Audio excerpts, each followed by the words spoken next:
We're live. Look at that. Oh, Orion, can you tilt the camera slightly toward Matt? Or one of you? Hey, people. Everyone. Hopefully this is coming through.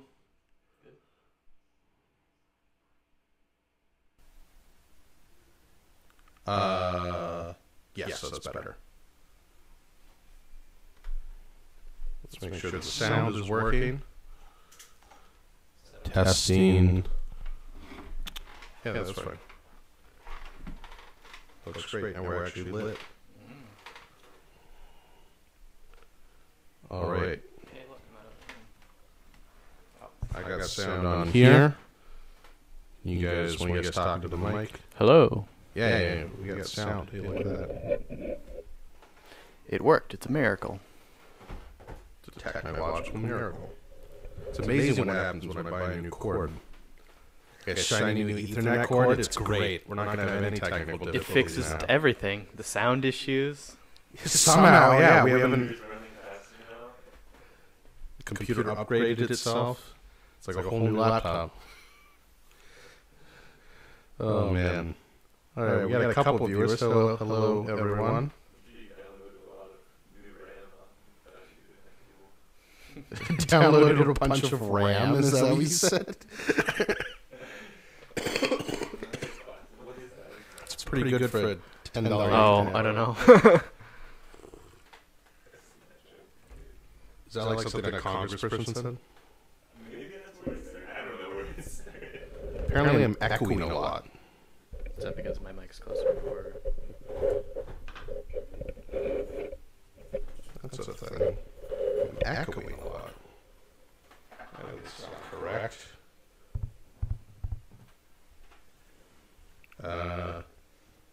Me specifically, Mark, or everyone? Am I echoey?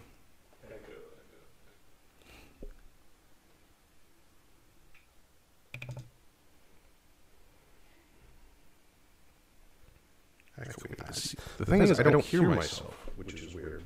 So maybe there are still Ghosts in the machine. random audio, new audio problems. Only me. Okay, well, let's do the old unplug. Plug it back in. Testing. Oh, now I'm not getting anything. Fix the echo. Fix the echo. No echo if you can't hear yourself. Digitally unplug it and plug it. How about now? Is this echoey? It's not coming through my headphones. That's odd. Also, that preamp isn't turned on. Oh no. One of us. One of us is more amplified now. How about it? Oh. Did that do it? Oh, it's good now. Okay. Turn it off and on again. Worked. Do I sound fine? You sound like good. Mage Knight, Matt. According to this, we sound great. All the bars are going up. The little audio levels. That's all I got. All right. My voice is almost back from before. Okay, let's actually start since I'm getting word the sound is actually not bad now. Hello, everybody, and welcome to the next installment of the top 100 games of all time, according to me, Mark. That's my name. We're doing top 40 through 21, the penultimate episode of this countdown. We got some awesome games here. Here with me today, Orion. Hey, what's up? And Matt. Hello. Matt growing the beard back. It looks great. Why, thank you.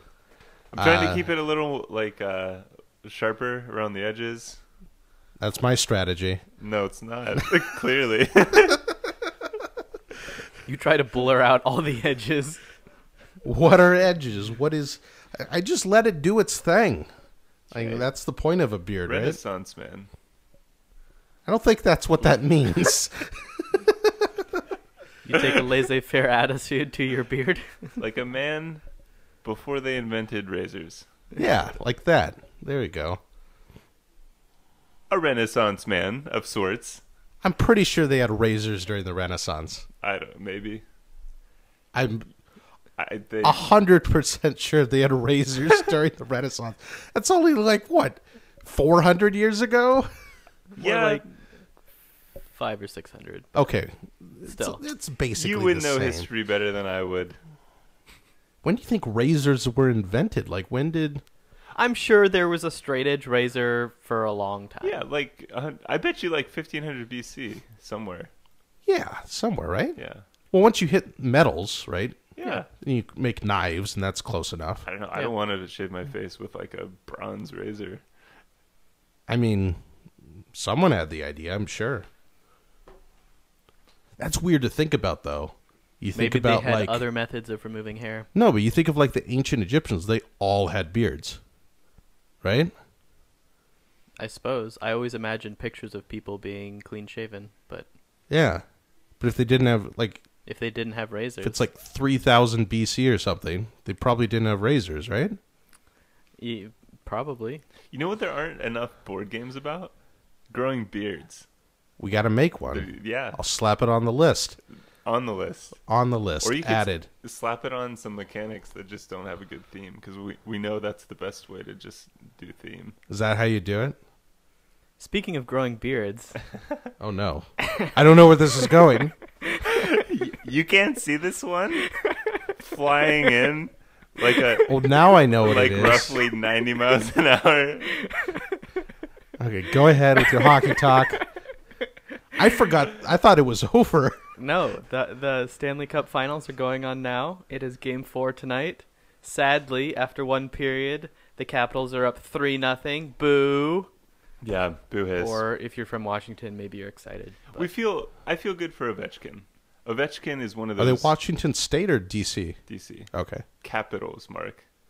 Well, yeah, but sometimes it could be You're right. The Capitals, I don't set in wherever the capital of Washington is. What, Olympia? Olympia. Yeah. Or There's could- nothing in Olympia. It could literally be like never the been. capital letters.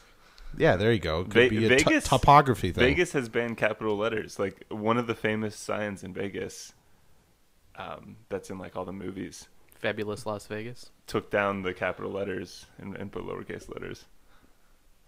That is the randomest fact. Anyway, Yeah, let's talk about some board games.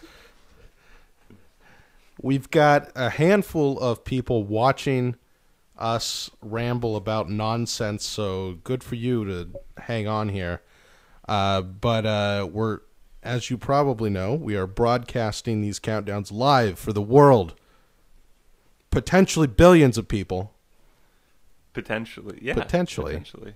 I Do you mean, think YouTube's infrastructure could handle 1 billion people? we're doing YouTube and Twitch, so I mean, throwing half I a mean, billion on each. You basically have all the combined resources of Amazon and Google behind you, so Yeah, I'm more powerful than the kings of past. What are you doing for us, Microsoft? they just bought GitHub today Yeah. or over the weekend or something. Yeah, but the internet doesn't seem Wait, to really? like that. Yeah, Microsoft bought GitHub. Well, I just had to use Skype the other day, so I'm down on Microsoft. Anyway, what was I? Oh yeah, we're streaming this, We are streaming this. and it's kind of a taste, if you will, of what our patrons get every other week on our main podcast. So if you want to watch our main podcast live like this, because it's very exciting, I think I've never been on the watching end of it, but I'm assuming that I'm very charismatic. I've been on and the exciting. watching end, but I have to say, after about 15 minutes, I chose the hockey game over you. That's pretty good, given what I know about you. Yeah, 15 minutes Yeah. of me over hockey. Yeah. I'll take it.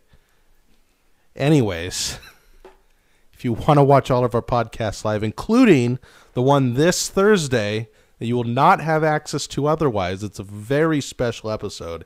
Eric Roos, designer of Spirit Island, is going to be here in physical form. In this very room, He's going to sit down in one of these chairs. We should check and make sure they're not one of the broken chairs. And we're going to talk with him pile about of broken chairs off in the corner here. I think you're strategically blocking them, Orion. That's our broken chair pile. It's fine. Don't worry about it.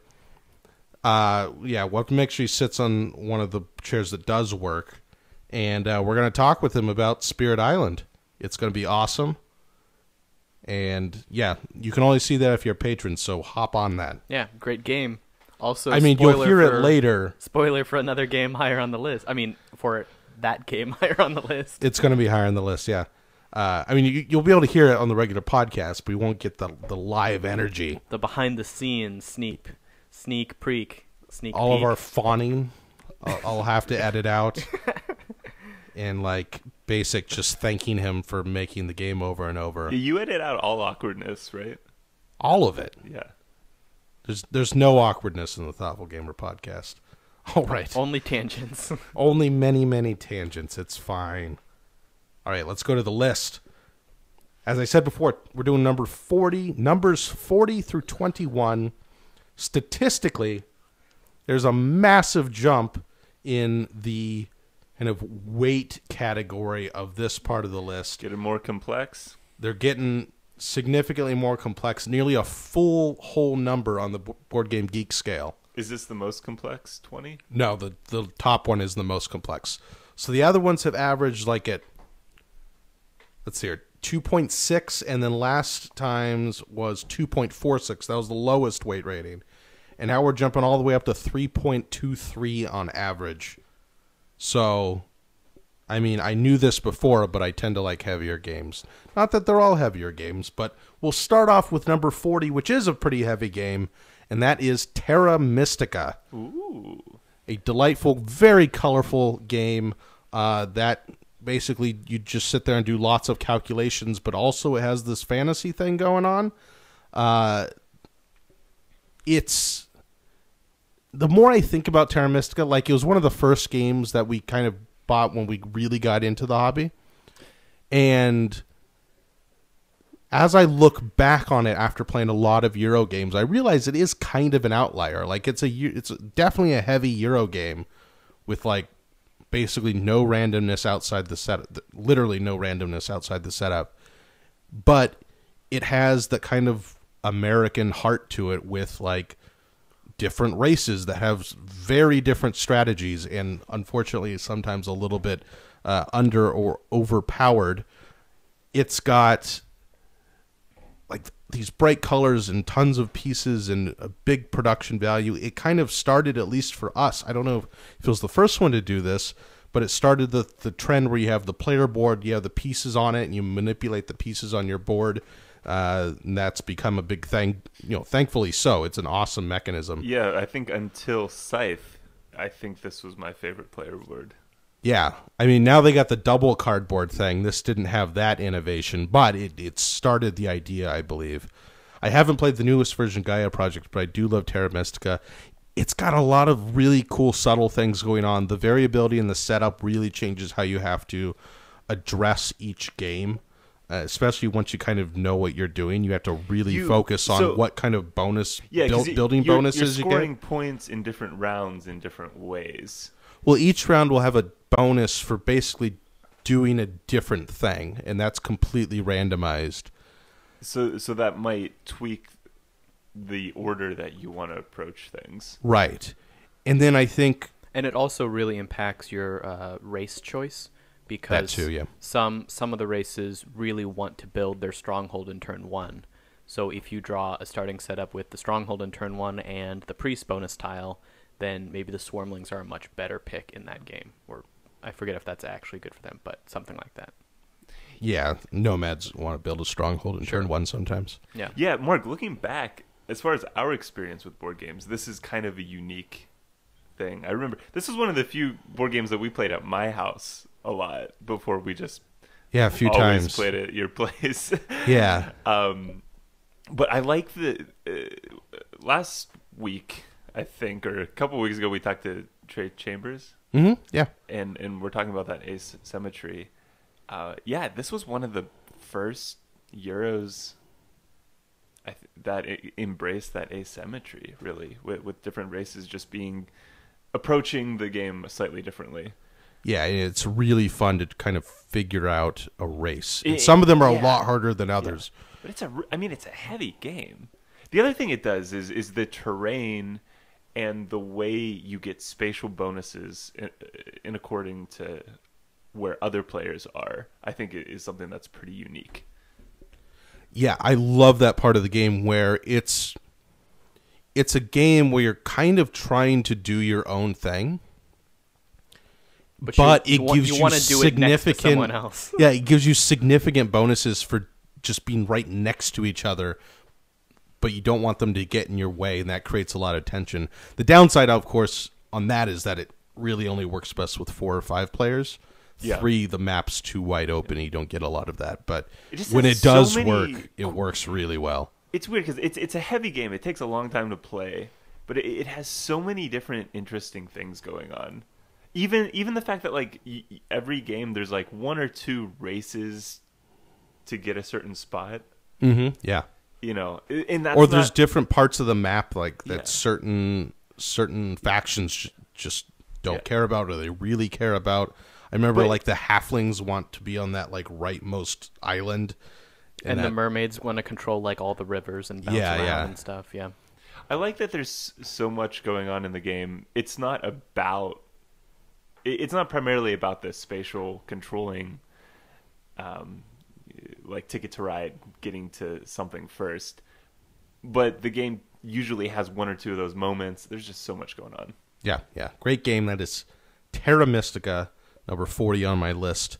Number 39, moving to a completely different style of game, and frankly different than anything I have ever played. And this is a hard one to rate and a hard one to rank because I think it's honestly a really brilliant game design, but I don't know if I ever want to play it again.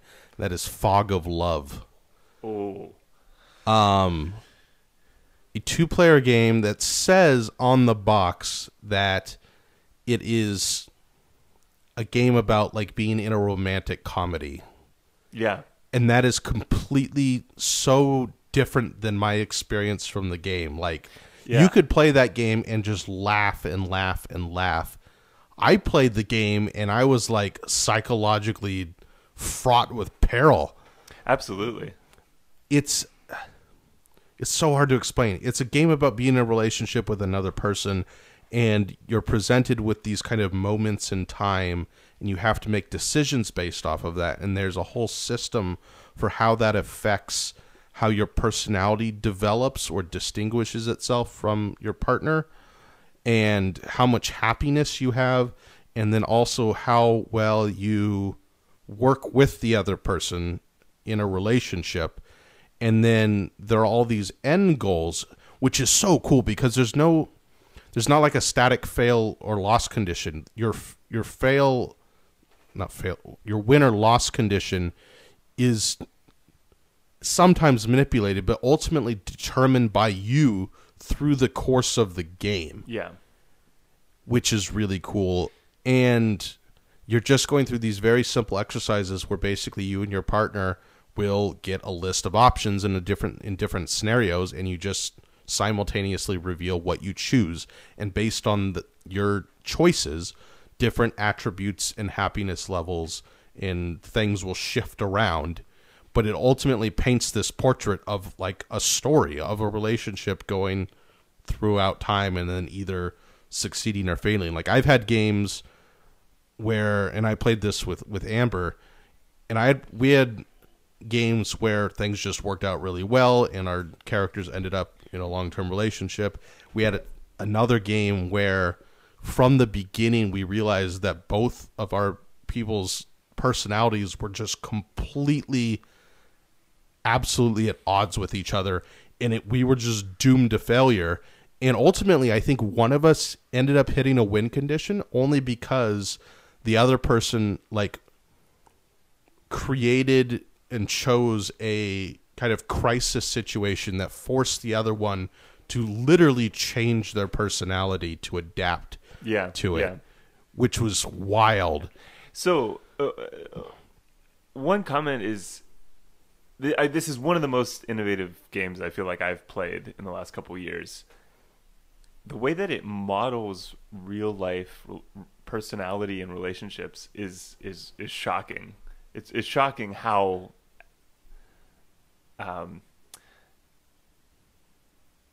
how much of a sense of both two individuals and a combined relationship it gives you.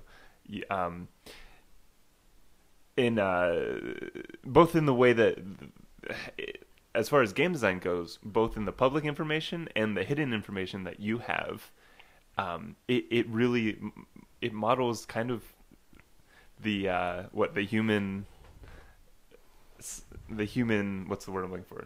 Psyche? Is psyche the right word? Psyche, yeah. Yeah, it models the human psyche. Profound's maybe not the right word, but I end up having a similar experience with this game that I would kind of like a Shakespearean comedy or tragedy, in that you learn something about yourself in exploring these other people. Yeah, it creates, at least, I don't know what it would be like playing with like a random person or like someone who's not my wife, but at least in the games we played, like the distinction between our characters and us weren't always incredibly distinct at times, which was very odd. It creates weird dynamics, like psychological dynamics, and the whole thing is just fought over the psychological. It's almost a game that you have to come a little bit. Words are escaping me. What's the word for when you put yourself out there? Dare. I don't know. Out of your shell, or No, like it starts with an I. Starts with an I. I'm not a thesaurus, man. It's a game that you have to come and expose yourself. what, intimate? No, not intimate. I'm not sure what you're going for. So yeah, no, ignore that. It's a game that you have to come and be willing to kind of expose your inner self a little bit. I played with my Ember and was surprised actually how well we were able to play our characters, because my Ember really doesn't like role playing, and this was the game that allowed her to role play better than any other experience we've had. Yeah, because it doesn't have a lot of commitment like a traditional role-playing game, and it's kind of halfway in between a board game and a role-playing game. Yeah, you can play it as a straight-up mechanical board game surprisingly well. I mean, I think that's not what makes it great. I think You could. It depends on. I think it literally depends on your personality as a person whether or not you could do that. Yeah, sure. But as a board game, when you're manipulating these kind of shared character fulfillment traits, while sometimes changing yourself or changing your partner,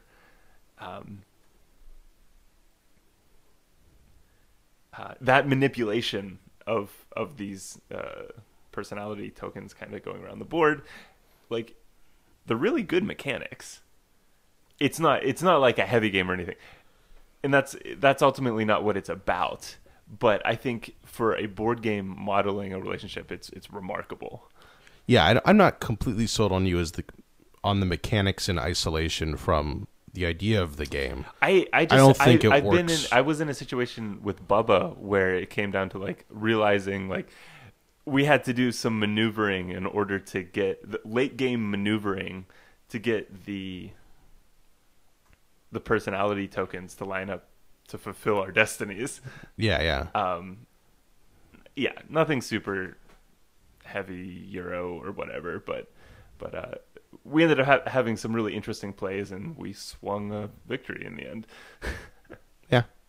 So this would be a very wet game, then? This is as dank as it gets, absolutely. Yeah, like I said, it's halfway between a role-playing game and a board game. Yeah.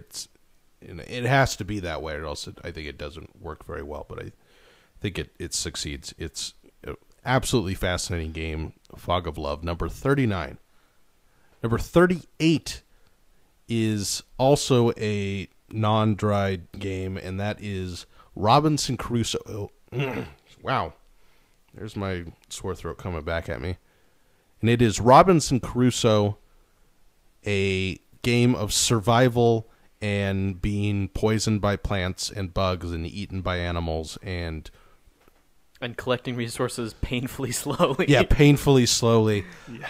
Probably the most famous game from Portal Games and Ignacy Trzewiczek. And I think it's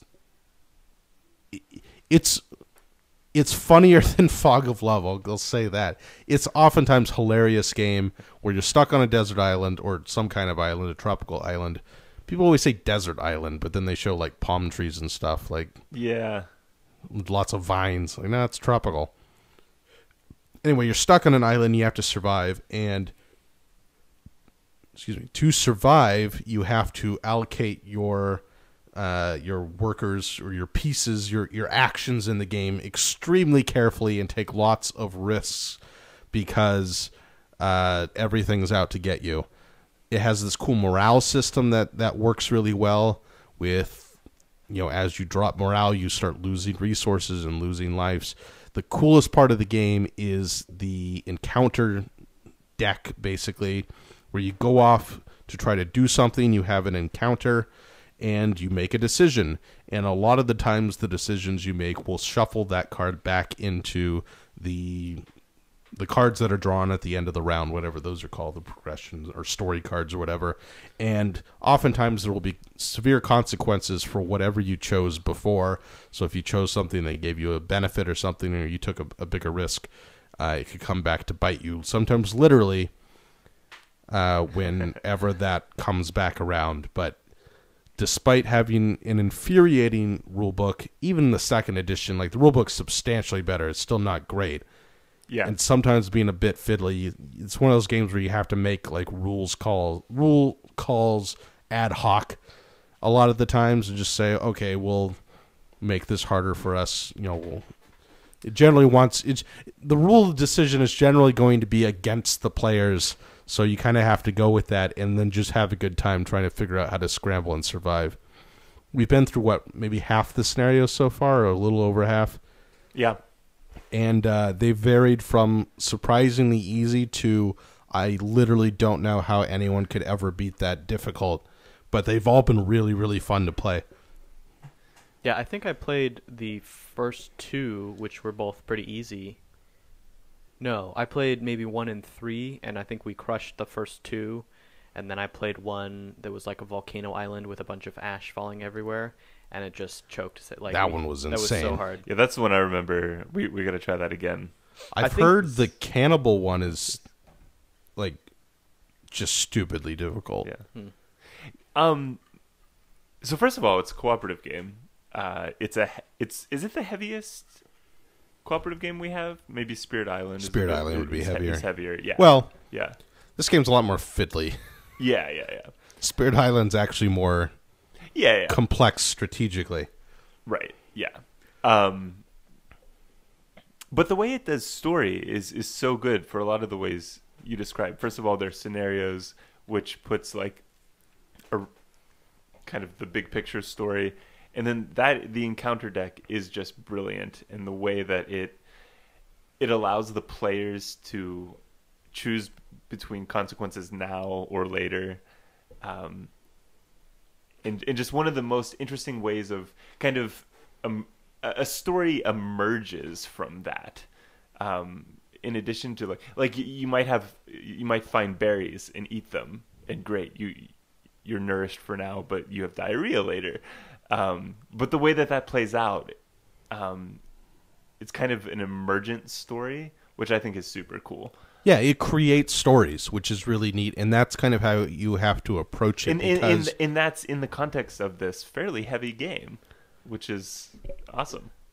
Yeah, I mean, like infinite variability too, because there are just so many. A huge stack of cards. The decks are and you roll dice for almost every action you do. Yeah. So it's a story creation machine. It creates stories. It creates interesting, fun, hilarious situations, and that's how you have to approach it. I think if you approach it entirely from a strategic perspective, there's like things you got to know with regards to like certain tools you can construct, and you may be sitting there thinking, why is that important? I've never seen that anywhere. And then you realize it's very important for a lot of the cards in the deck that maybe you haven't seen. So stuff like that can make it kind of frustrating if you're really trying to win. But if you kind of just let the game happen to you, it's really, really engrossing. Yeah, I was just thinking the other day, why haven't we...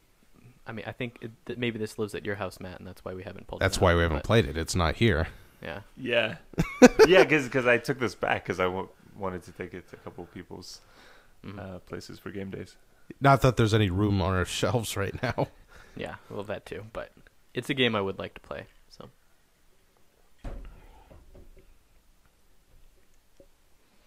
All right, moving on to number 37.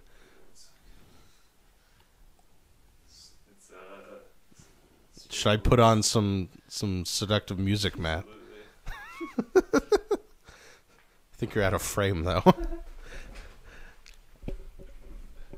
Next, number 37, a two-player game that I've gotten to play a couple of times, and I found it eminently enjoyable, and that is Seven Wonders Duel.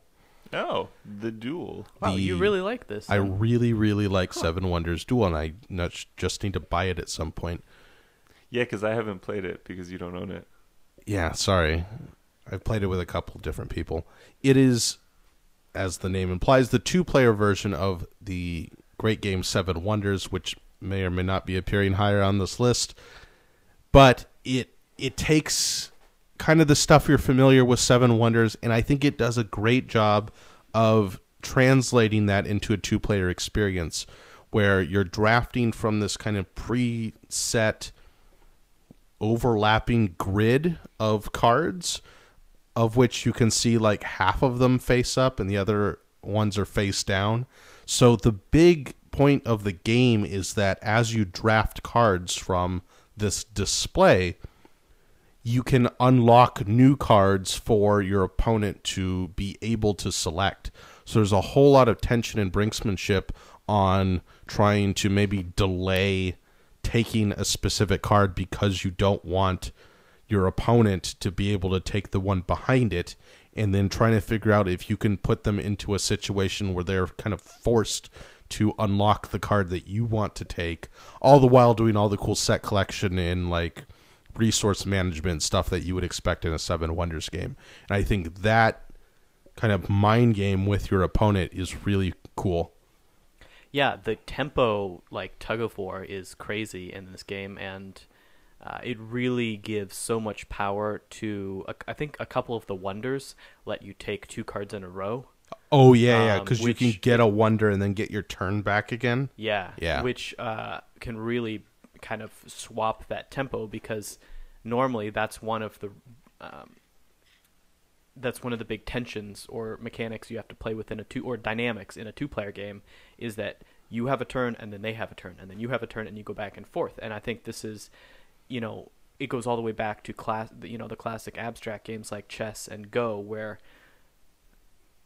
a good portion of the strategy is forcing your opponent into a position where they have to make a bad move.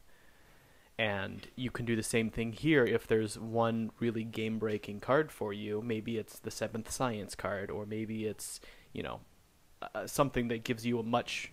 or maybe you both want it, or maybe it's just really good for you. And being able to manipulate that kind of tempo back and forth is pretty interesting. Yeah. Yeah, and I think that's really the heart of the game, is that. Like, the rest of it, I don't think works quite as well as the original game. Is it a similar scoring? Are all the scoring mechanisms pretty much the same?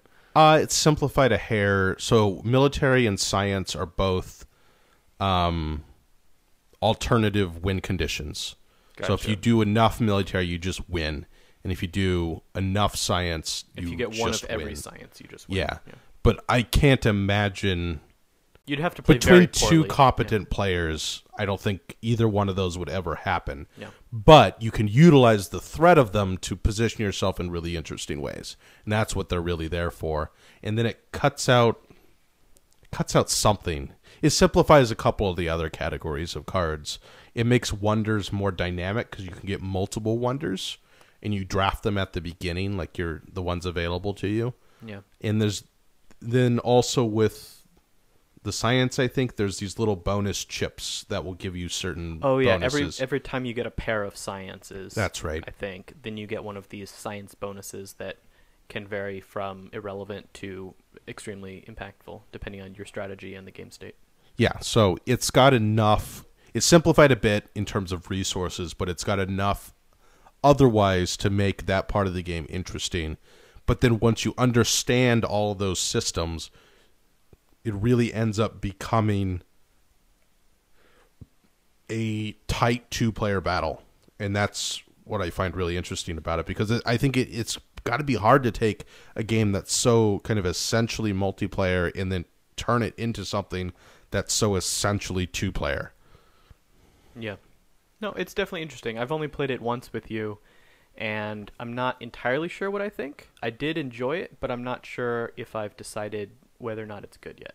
Yeah, I played it the one time with you, and Kyle Marchini and I played it like 3 times in a row when I was back at his house one time, because I found it so interesting. Maybe I would get tired of it after a while, and you kind of figure it out, or it ends up being like, okay, a lot of it's determined by the randomness of the board state. But for now, I think it's a very enjoyable game. It definitely gets better each time you play it, at least for the first couple of plays. I wouldn't know how to project beyond that. Yeah. Number 36 is not nearly as simple as Seven Wonders Duel. It is also specifically a 3-player game, and that is the GMT game Churchill, a delightful and sometimes infuriating, if you're Orion, look at the diplomatic state between the United States, England, and the USSR during World War II. Yeah, we usually play this, or I usually play this with you and Amber, and I almost invariably end up very frustrated for 2 reasons. One is that we have yet to get the scoring right until the end, just because we haven't. Or we haven't been able to track the scoring in real time correctly until the end. Yes, that, yeah.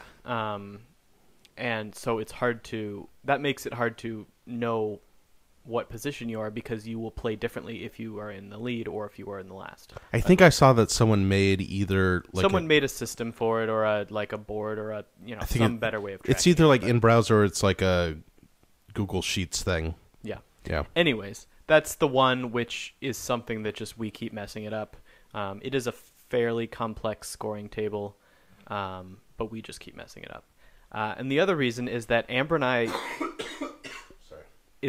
I think almost diametrically opposed to each other in the way we approach strategy. And so it is so difficult for me to understand the things that she will value in a way that I can actually win the tug of wars that I want, because the way that the debates work is that you can't just overpower the other 2 players. You can maybe do that and get one issue, but then you will lose the debate and lose all the other issues, which is not sustainable over the course of the game. So you have to be somewhat close, and I struggle so much to know how to spend my influence in the debates, and I think Mark benefits a lot from that. Yeah, I don't find the game particularly frustrating. I think I can see it pretty well. What's cool about Churchill is that it's a specifically 3-player design, and that's really hard to do because you get into these diplomacy game problems if you have a lot of 3-player games where someone jumps in the lead and 2 people gang up on them and then beat them down, and then one of those 2 wins, right? Churchill, you have that, but everything you can do to influence or harm someone is like a step removed. It's all indirect. Like, you can take some of their resources, but what's the real impact of that for them not having those resources in that round? And then everything everyone's doing in terms of the war is mutually beneficial. Like, you want to end the war, And everyone's trying to do that, but you want it to play out in a certain way. And you want to spend resources specifically so that you want everyone else to spend resources on the war so that you can spend resources on like On the getting last step or colonies and something, stuff. yeah. Or like winning global issue debates. And so everything's kind of tangential to the main goal, but it's all the tangential stuff you're fighting over. How does the war play out? Like, if you don't do it right, can the Axis powers win? Yeah, the Axis can win. One of the players will end up... I think it's more that you don't win the war in time. Yeah, like you don't 'Cause- win in 45. Yeah, and I think the trajectory is kind of assumed such that the allies are going to win eventually, but it's more about the political situation at the end of 1945 or when the war ends, which might be sooner than that. Right. And so there's these what have been, I guess, controversial end game conditions that you can trigger that sometimes like there can be big point swings with a couple of dice rolls at the end if you let one of the powers or if one of the powers ends up too far ahead at the end of the game, which can be interesting because it kind of simulates the other two teaming up post-war. It's basically you're actively doing all of this stuff to kind of project into what post-World War II will look like, and the game kind of simulates that right at the end. So you want it to be mostly a very close game with you narrowly winning at the end, and that's how you're going to achieve victory, because you want to have the most power, but not enough that the other two will kind of put aside their differences. Which is, I mean, more than anything, it's just a fascinating design. And I really, really enjoy it. Yeah, I haven't played this, but it, from the post game descriptions that you've given, it certainly sounds really fascinating. I mean, all the GMT games are so interesting in the way that it's a tug of war between different players that just want different things. Well, this one is just more about that. Churchill specifically, I think more than any game I've ever played, is set up with almost all of its rules designed to create very, very specific incentives for each of the factions.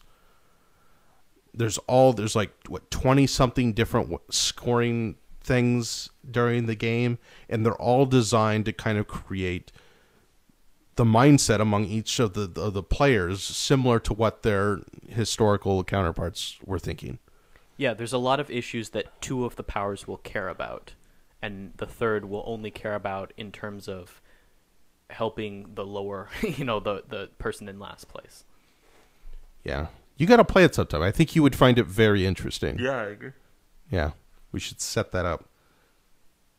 Moving on to number 35, we have an old Euro classic from Freedom and Freeze, and that is Power Grid. Ooh. A game that I keep wanting to try to bring back to the table. It's been a while, and it's just a fun game. Like, I remember when we got it, this is another one of our early ones we got around the time of Terra Mystica, I think. Yeah. And we thought, I think it was a pretty heavy Euro game.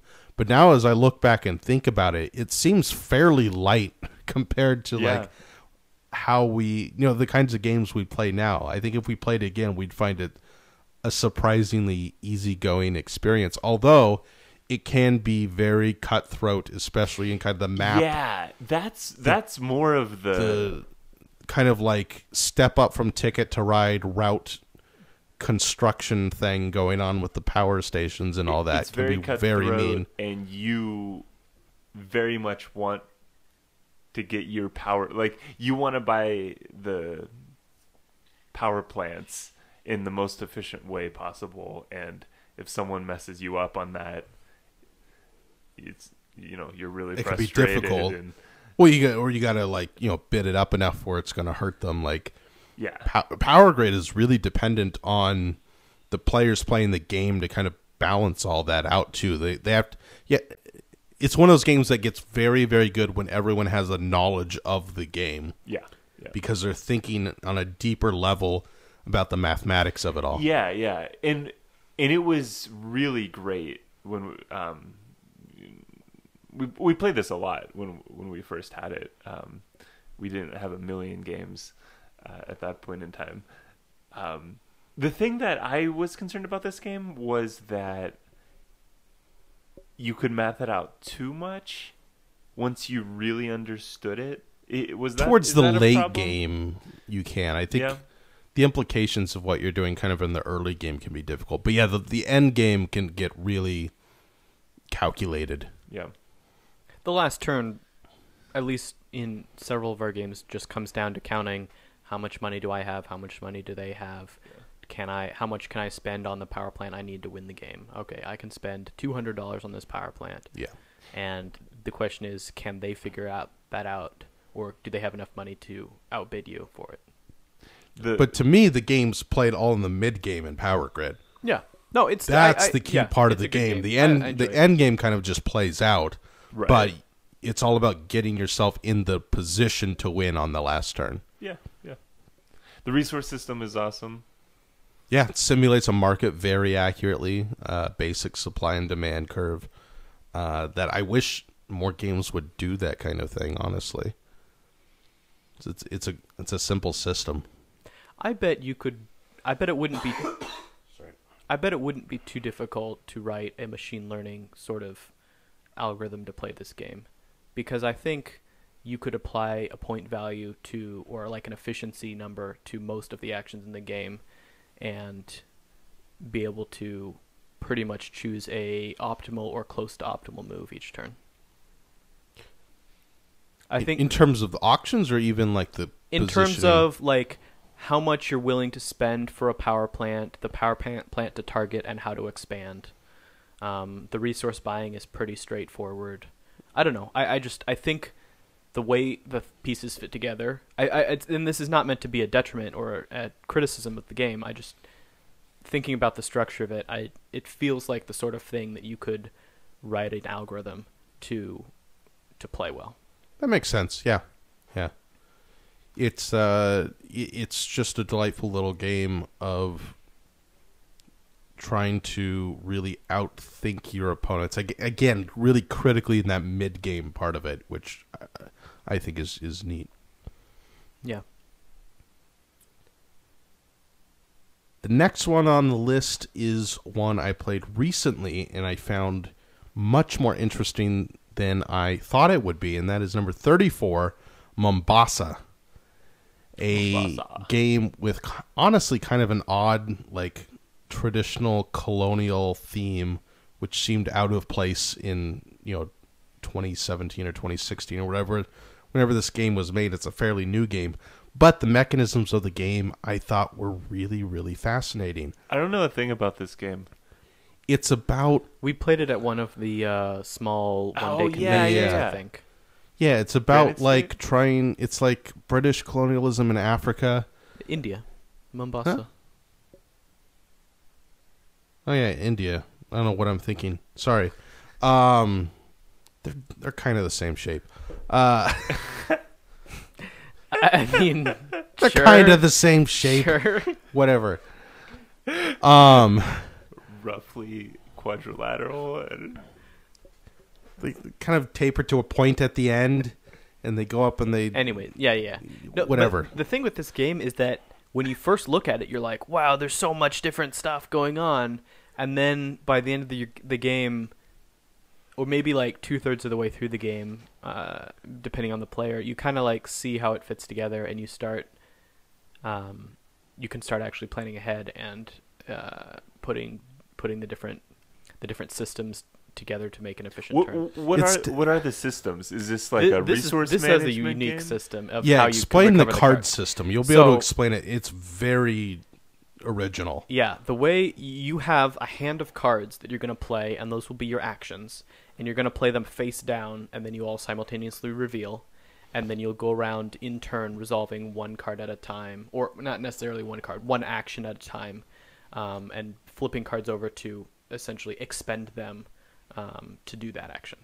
But the way you play them is that you have these slots, or if it was a programming game, you might call them registers, on your player board, and so you have up to 5 tracks, and you play these cards face down, one in each slot, and then at the end of your turn, you discard all the cards from the bottom to the top, but they stay in the same slot. So there's a discard slot for each at the top for each play slot at the bottom. And then after you've discarded, you get to pick up all of the cards in one of those discard slots back to your hand.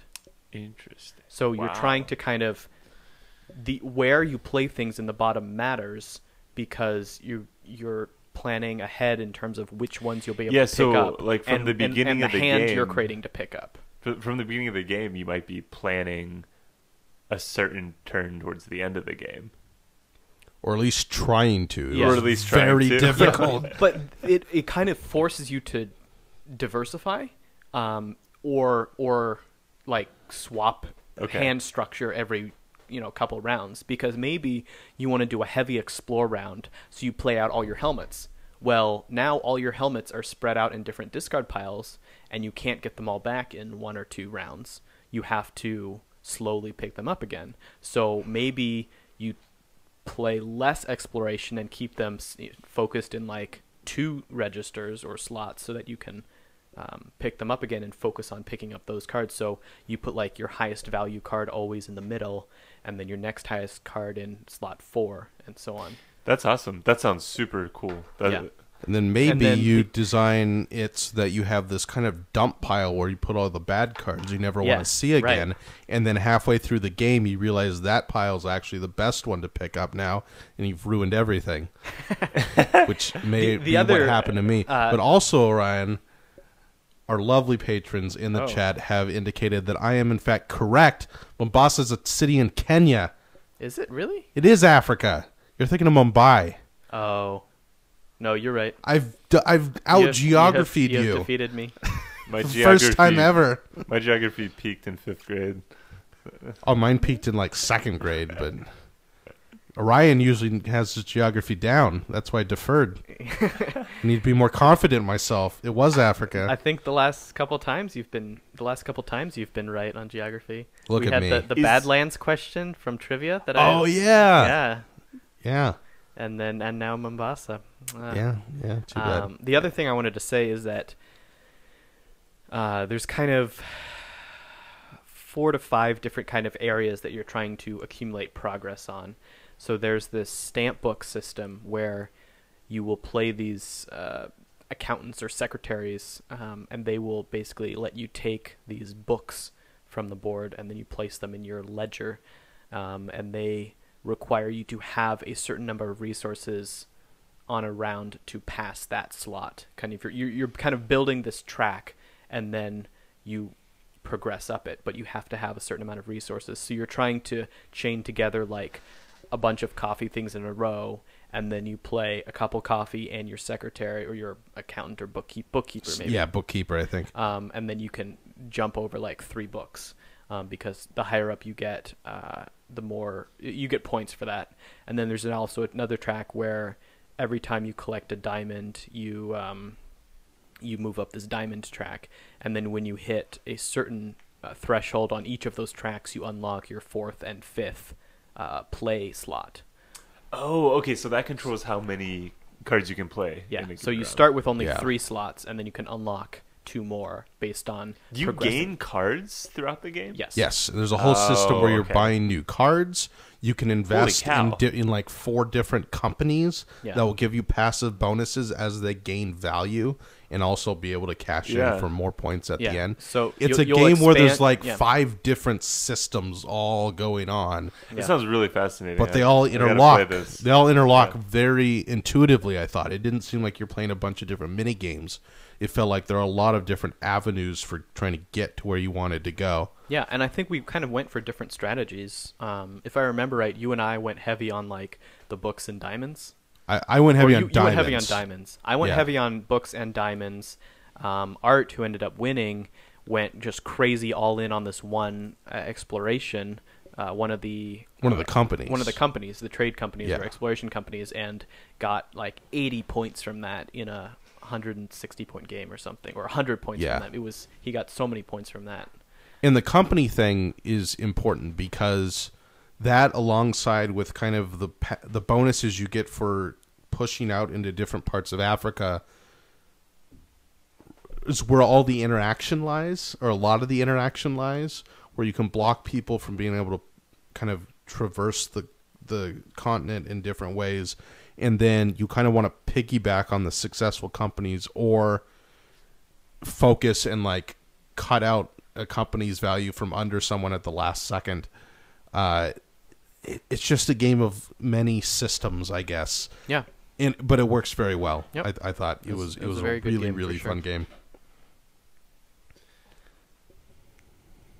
You can cut this out, but what you're describing makes me want a GMT Heart of Darkness game. We got to throw that one on the list. Heart Yeah. of Darkness game. Nice.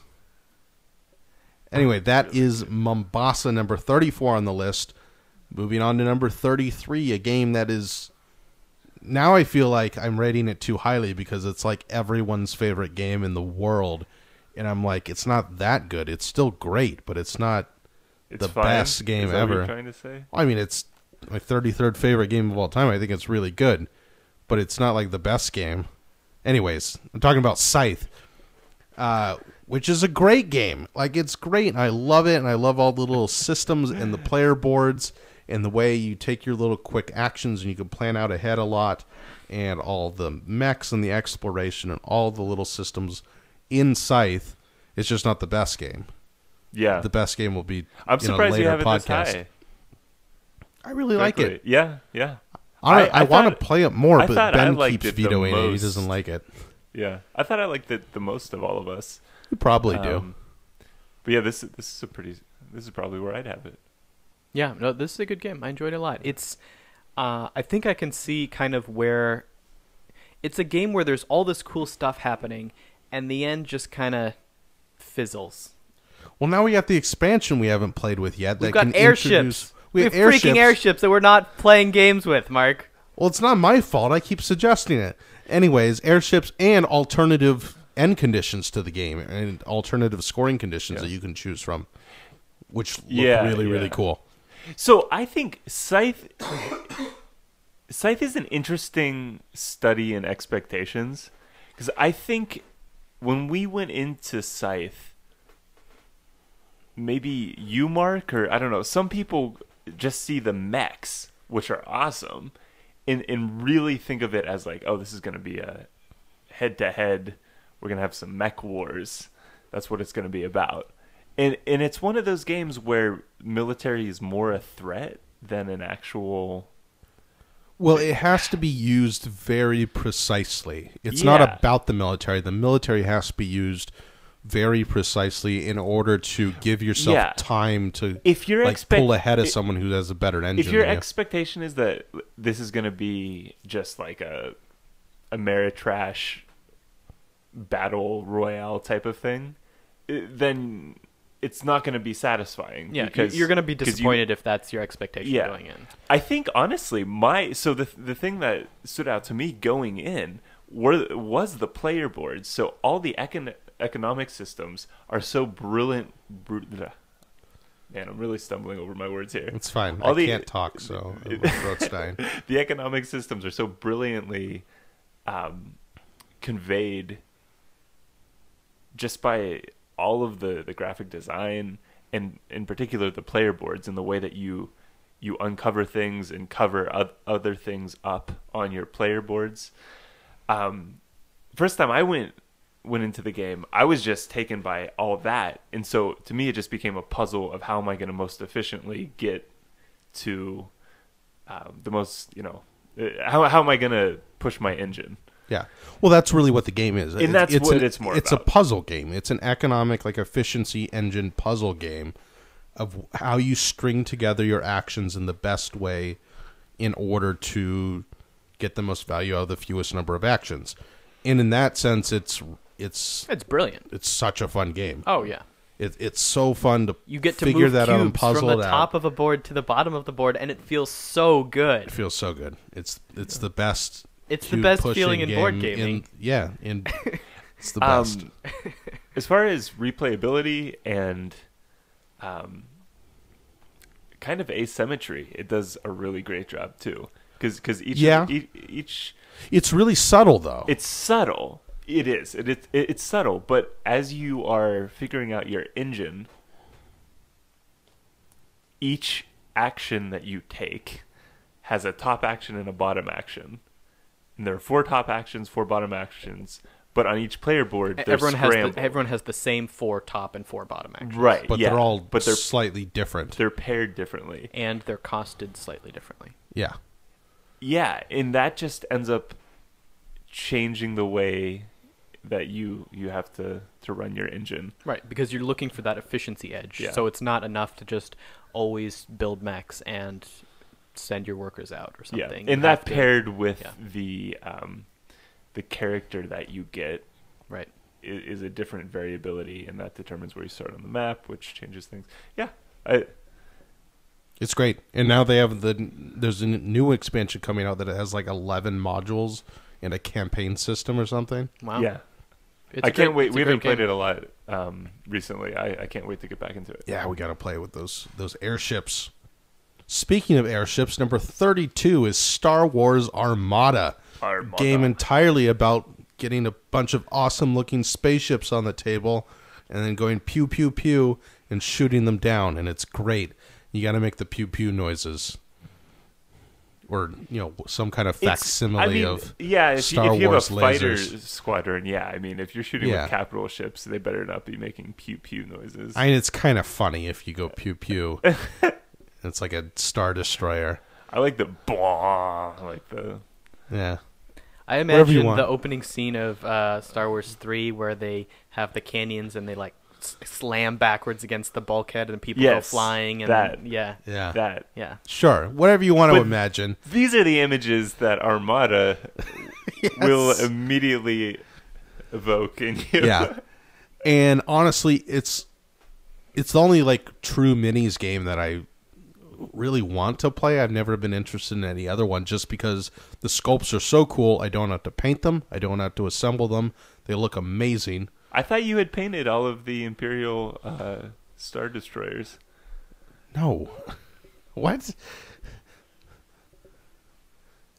I don't get the joke, Matt. They're just gray. They're just Yeah, but they're textured. Imperial Star Destroyers are just gray. Yeah, but they're textured. Like, Yeah, they're beautiful. okay, whatever. But if you painted them, they would look exactly how they look in gray plastic. It was a No. good joke. No, they wouldn't look the same. There's lots of detail on those. No, I think the point is if you painted them, not No. just if you generally painted them. It's No, a gray if I triangle. painted them, Okay, it's a if I textured painted gray them, triangle. they would look far worse than how they look.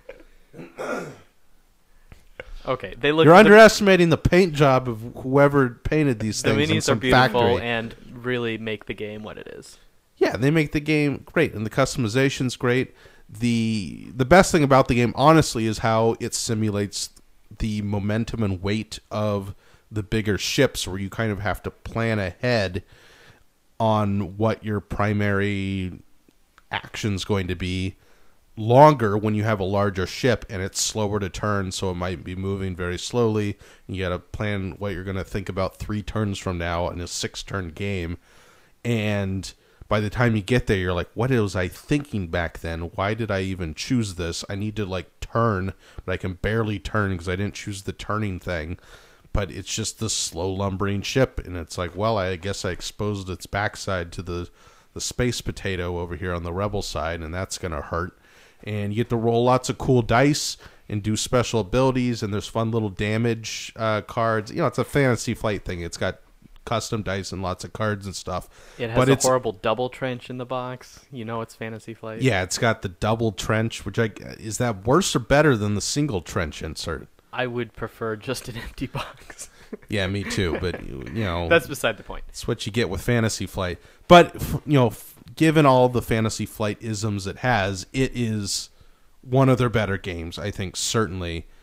And the design is exactly what I want out of that kind of game. It's not too complicated, but it's got enough going on where I sit down to a game and I genuinely have to try to think about how to maneuver these things and end up doing it very poorly. Yeah, I like that it rewards good tactical play. because thinking about like the formation of your capital ships and not exposing them to the enemy fire more than you have to, and how to maneuver your ships on the battlefield, and how to flank with one of your faster ships to shoot out their engines, and keep maybe as the Imperials you want to keep a tight formation to guard like those inner edges of your space triangles and not let the space potato get between your space triangles. And I love the elaborate names we've created for these ships. Yeah. But I've really enjoyed, you play the game and you're thinking about all this stuff, and then afterwards you go back and you see the broad like strokes of your different moves, and like how you're like the arc that your ships took through the battle. The arc that your ships took through the battle, and you can say, that was a mistake. That is why I lost. Yeah. I will never do that again. And it actually teaches you some of these, basic tactics. Well, and key to that, fundamental to that, is the rule that you shoot first and then you move. Yeah. So this is another game where, again, two-player game, two-player dynamic. You're trying to manipulate the tempo so that you have the advantage. So you want your enemy to move into range, to be out of range, and then move into range, so that on your turn you can shoot them and then move maybe past them or out of an ideal firing arc. Yeah, and it does a really good job at that. The fighter squad, man, I gotta get some water. The fighter squadrons help with that because they're kind of pesky little mosquitoes flying around and badgering ships. And you got if you're gonna play this game, you have to pick up the specialized fighters. Yeah, I recommend the the Rogues and Rebels pack. Something like that, yeah. Scouts. It's got like there's a Slave pack that One has, and the like, Millennium Falcon exactly, and all those fun Boba ships. Fett, the Slave One, and Millennium But Falcon. they're very significant. They Yeah. have a lot of very important powers. And the game is, I mean, if you're a Star Wars fan, there's so much to eat up. But mechanically, it's all, it stands on its own. But things like, when you have the Millennium Falcon out there, you'll have the card in front of you that gives whatever powers the Millennium Falcon does, and I forget what's special about that one in particular. But every fighter squadron could have something unique about it, and that all goes into the construction of your fleet, which is just another great part of the game is constructing the fleet. Mm-hmm. With all these interesting ships and captains and characters. Yeah, and it just looks amazing.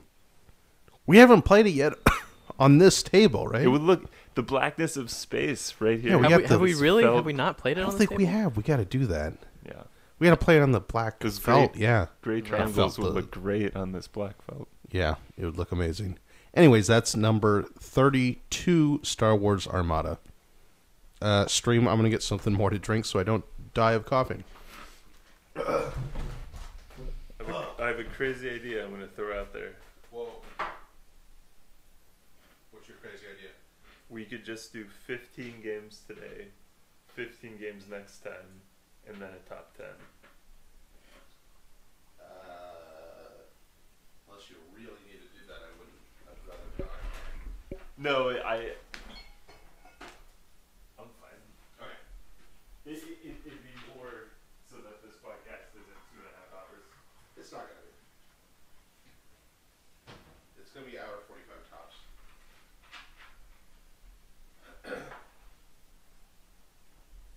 We've been going a long time. Yeah, we had like 20 minutes before the actual countdown. Goofing about. Can't cut up that stuff. Hoo-wee. Getting over a cold. Or more of a persistent sore throat. Ryan, ask the stream how alcohol helps with colds. So, internet, how would you rate what comment would you make on the effectiveness of alcohol in assisting a cold? I know some people hold to the theory that when you're sick, you drink whiskey and that makes it better, or maybe brandy. right? That's the classic I thing. mean, it's all kind of the same. Yeah. I mean, on one hand, alcohol. I don't think is it has basically- much of an effect. I mean, okay. On one hand, alcohol is kind of poison, and so you're putting extra strain on your body when it's already trying to fight something off, which just seems counterintuitive and dumb. But also increases your life expectancy. But also, Someone okay, read whatever. precisely one study. No, that's the general consensus. No, it's not. What? That alcohol increases life expectancy? People who drink alcohol in moderation live longer than people who don't drink alcohol. That's true for, like, red wine. No, it's true for all. They No, it's determined. not. I'm telling you, I've seen the I'm studies. telling you, I've seen studies, too. They determined that red wine is not special. It's any alcohol. Ask your doctor before drinking obscene amounts of alcohol. Well, no, if you drink a lot, that's awful. Then your life expectancy goes down way below if you didn't drink at all. Ask Havasu. Anyways, I'm telling you, it's this consensus. Yeah, we lost a viewer. All right. Where are we at? 31, I think. 32. 31. Thought we just finished 32. Yep. Number 31, a game that I know that I'll never play again, but it still was a great time, and that is Pandemic Legacy Season 1. Can't comment on Season 2 because we stopped playing it after a couple of months, so we got to go back to it at some point. But Season 1 was a very, very interesting game. Pandemic, the base game, is not on my list. I think it's all right. I don't think it's an amazing game. But the legacy aspects of it made it genuinely interesting to me. And while I have some complaints about how they implemented the legacy parts of it, some of the things that happened during the campaign felt unpredictable. And it's like, well, that awful thing happened to me based on the decision I made that I had no context for knowing whether or not that was a significant decision. But by and large, the changes that happened every session made the game kind of fresh and new and interesting each time. Yeah. And created a fun puzzle that was more interesting than the base game of Pandemic by itself. Yeah, so if you like co-op games and you haven't played Pandemic Legacy, pick it up. It's a great time. Also, it will force you to get over your perhaps horror of tearing up cards or permanently changing a board game, which I know for some people, including us a few years ago, Not might me. have been anathema. I don't care, honestly. I had a certain amount of glee in tearing up an old card, but Yeah. It was a spiritual experience. I think we all went on a journey. I mean, I don't have any like rare games here. Like if one of my games, like if I accidentally tore up the card in one of my games, I wouldn't like die. If it was a good enough game, I'd just buy a new copy or, you know, buy a used copy and just for that card or something. So again, Trey Chambers, I think, when we talked to him, said something about balance is a lot less important in co-op games. So I think that's something that Interplayer balance. Like if one person's way more I guess significant, that's we what were he more meant. talking about interplayer balance, but also the challenge as a whole is something you're taking on together. So yeah, I don't know. Sure. I don't know if we want to talk about. Go ahead. Yeah, so I don't know. I think co-op games can get away with being more or less difficult in a wider range because if you win together, you win together. If you lose together, you lose together. Mm-hmm. So Pandemic Legacy, I think, throughout the 12 months of gameplay, sometimes feels really easy, sometimes feels impossibly difficult. But the way that it presents it to the players, the way that it unfolds, is just one of the coolest board gaming experiences that I've had. And it can do that because it's in the cooperative setting. Yeah, that makes sense. Yeah, and we haven't played a competitive Legacy game yet. I guess. Well, we just started Charterstone, which is one that's very different. I think. Well, we've only played it the one time, but I think what Pandemic Legacy has going for it is that it can seem a bit unfair in parts, but in the end, like, you're measuring it up against this like arbitrary point scale that just pops up at the end anyways, and you're like, what's this for? That's nonsense. Like, the point isn't necessarily to beat the game or achieve a high score. The point is just playing it out. Yeah. And it does that without sacrificing any amount of strategy. In fact, I think it's, in a lot of cases, more interesting strategically than base Pandemic. Yeah, other than the moments that you alluded to where something will change and you couldn't have predicted it. Other than those moments, the way that the game evolves improves Pandemic. Oh, yeah. In most cases. I mean, it's still got the same stuff, but there's just more of it, and it was more layered And throughout. you're making different decisions as you go, so it doesn't get as old. Yeah, you're making more higher level decisions about strategy and what characters you're choosing. You have some control over building those characters. Yeah, you also get some customization and new actions and things like that. Mm-hmm. Yeah. So that's Pandemic Legacy number 31. I don't know if I'll ever have a Legacy experience as good as playing Pandemic Legacy Season 1. Because it's kind of like it was so unique the first time I had that experience. And I found the uniqueness, The novelty of it. Yeah, the novelty, and I mean, it executed well, Mm-hmm. but it made the experience of playing that so unique. I don't know that another Legacy game will ever be good enough to be worth it in the same way that Season 1 was worth it. Really? Yeah. Because I think... well, I'll say there's definitely another Legacy game higher on this list. But I mean, as a Legacy, like, self-contained experience, like, along the lines of Risk Legacy or Pandemic or Charterstone, I think it's difficult, but I think there's certainly going to be a game along those lines sometime in the future that beats it. There's got to be. Well, because it's starting with such kind of mediocre... But you're missing the point of what I'm saying. Yes, there will be a Legacy game that is better than Pandemic Legacy. That I'm sure of. There probably already are, depending on which games we include in that conversation. Gloomhaven's a far better Legacy experience. What I'm saying is, in the board gaming world, I think Pandemic Legacy kind of did something that no other game had done. At least not a game that was that popular. Sure. And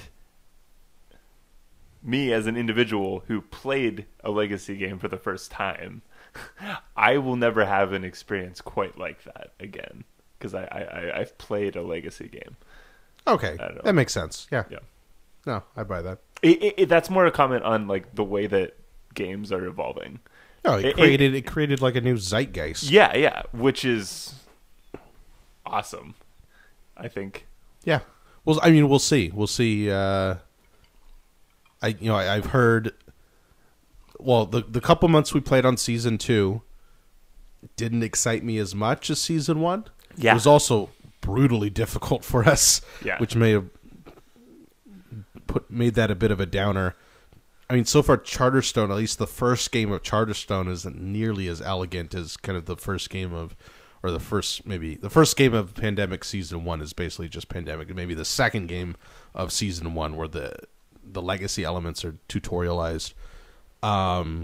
So I think it's an exceptionally hard kind of game to make, but there's got to be people working on the next great one, I suppose. That'll surpass it. We'll see. I don't know. It's going to be Betrayal at House on the Hill Legacy. Oh, that's right. They are doing that, aren't they? Yeah. I have no clue how they're going to do that. Who knows? Maybe it'll blow our minds. Honestly, it's super easy because it's a bad game. You can just like slap a story on it, and it would work fine. But it's a bad game game precisely because it's so like insanely imbalanced based on a whole bunch of random factors. Yeah. So you got to like make a new game. I'm not saying. I don't know. We'll see. I'm not saying that it's going. I don't want to prejudge. This is not me saying that that's going to be great, but I totally see how they could very easily make that into a legacy game. Yeah, maybe. We'll see. Anyways, enough about legacy games. Let's move on to a more traditional kind of connoisseur game. Chess? No, not chess. Not that. No, not that traditional. Pull back to like traditional, like hardcore Euro games. Catan. No, not Catan. That's not going to make the list. Number 30 is Tzolk'in. Tzolk'in. There's nothing traditional about Tzolk'in. Okay, yeah, you're right. Tzolk'in's very novel, but it's still a like resource exchange, feed your workers, worker placement game. It just has these awesome gears on it that you turn, and everything rotates as gears do, and it changes time and it rotates everything. And I'm not explaining this game well. It's a game where everything is excruciatingly difficult to plan out because on your turn you either have to place a number of workers from your pool that you have onto onto the gears, or take away workers from those gears and then gain the reward next to the space that they're on. But you can't do nothing. You can't do both of those things. So it's all about planning through time. And then the gears just illustrate that progression of time very easily. And besides that, it's kind of your basic medium level Euro stuff. But the way it kind of visualizes the progression of time is so awesome. And I really am loving Tzolk'in. It also works great at every player count. Like 2, 3, or 4 players works equally well, I think. I think I've only played it at 3. Also, I should point out that this is the game that went up on my list the highest. This advanced 14 spots. It was 44 last year. Well, I think you've said this is the game that you played online and were just like absolutely wrecked. Oh, yeah. So high level Tzolk'in's nuts. That was interesting to me. I've only played with you guys, and we were, I'm sure, very mediocre at it. No, like when I feel like I've done a pretty good job at Tzolk'in, like what are our high scores basically when we play, like 60 to 80 points? Sounds about right. Yeah, the good players are getting double to triple that.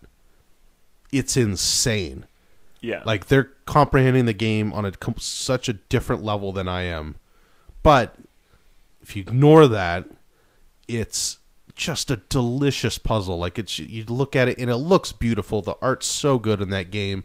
There's enough systems where you can focus on different things. You can take different strategic paths, and then you just have to sit there and then just figure out the timing of everything, and then not waste a turn, because the gear in the center that tracks the whole progress of the game, it makes one rotation. It moves so much faster than you think it is. Yeah. That it's going to be, and the game's over before you realize it. And you just got to kind of squeeze out every bit of efficiency. You know, that's so. Yeah, the kind of the unique thing that Tzolk'in brings to the Eurogame world is just a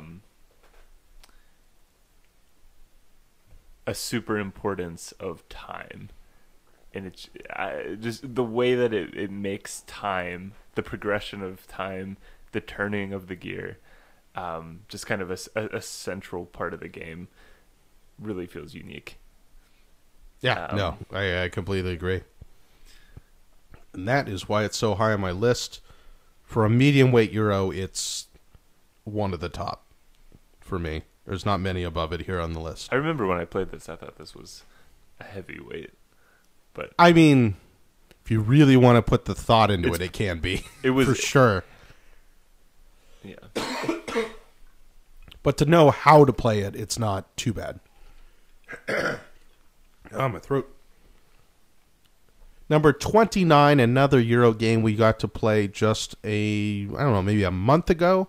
That reminded me of how great it really is, and that is the first Vital Lacerda game on my list, Vinhos. A game of making wine in Portugal and trying to figure out how a very, very complicated wine judging competition actually works within the mechanisms of the game. I have to relearn that part of the game every single time. It's very odd. Besides that, though, it's a great game where you get like 12 actions for the whole game and you got to squeeze, again, efficiency out of it. But like what seems to be a staple of Lacerda's designs,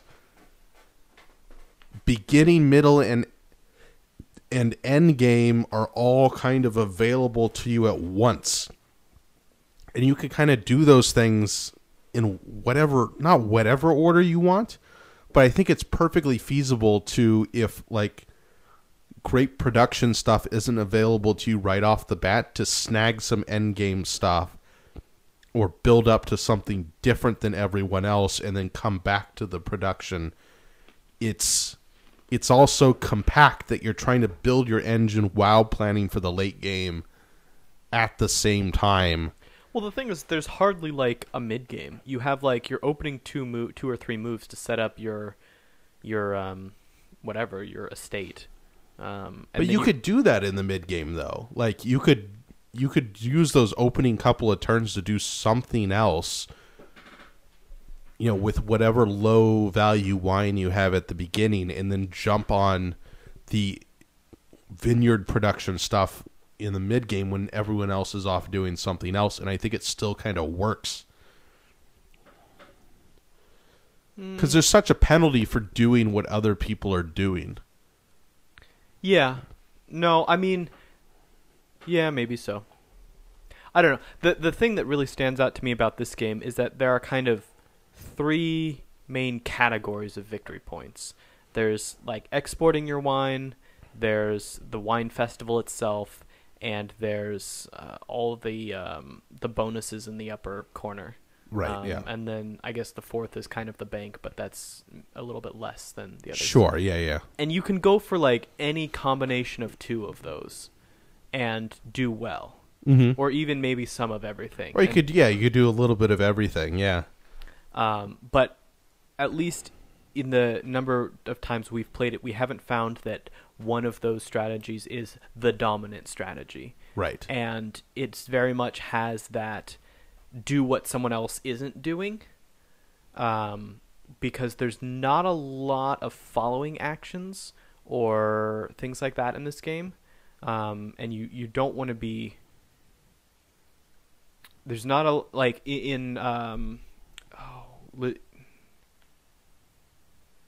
sorry, the one that you're rebuilding Portugal. Lisboa. Yeah. In that one, there's a lot more about following other people's actions. Sure, yeah. And in this, in Vinhos, it's much more about churning out your own wine at the right time and not paying penalties for other people. Sure, yeah. And it's also about, like, trying to utilize... Like, it's not just enough to put out great wine. You have to use that wine in the best way possible. It also has another thing that I think is kind of characteristic of Lacerda, at least of the 3 games of his that I've played, that, yeah, you get 12 actions, but each of those actions could trigger something, which triggers something, which gives you some kind of bonus free action. And so the actions end up being a lot more complicated, and you can kind of... They're big actions. Do more with them than you would initially think, which expands the game above or beyond where you think it's going to go in terms of how much you're able to do. I should note here that I'm talking about the original version of the game. We do have the deluxe version that has the newer, The 2015, the 2015 whatever or it's called. 2016 like new version of the game, but we haven't played with that one yet. We've only played with the original version because it's more complicated and we want to feel badass like that. Intellectually superior. Yes. It's all ego basically. But I have heard that's the better version of the game. Anyway, I think it is kind of a crunchy delight and more obtuse than I think Lisboa and the Gallerist. But I think it's still a great game. It also has what I would kind of consider the trademark Lacerda in that all the actions, like, not overlap, but all of the systems intertwine. Yeah, and they make a lot of thematic sense, except for the whole wine judging competition is still really strange to me. Like, it works, but it's a lot of steps to do very little, I feel like, in some senses. But you're right. Everything kind of works together where, especially the banking system, I think, is a big part of that. Yeah, the banking system's pretty cool. The banking system's really cool where you have to manipulate how much money's in your bank versus how much liquid cash you have. Yep. And everything kind of ties into that because you're trying not to go to the bank because that's like one of your rare, precious actions. Mm-hmm. But sometimes you just have to go to the bank and like cash out or put in some money or whatever. Yeah. Anyways, we're not explaining the game very well. That's Venos. If you like heavy Euro games, you should certainly try it.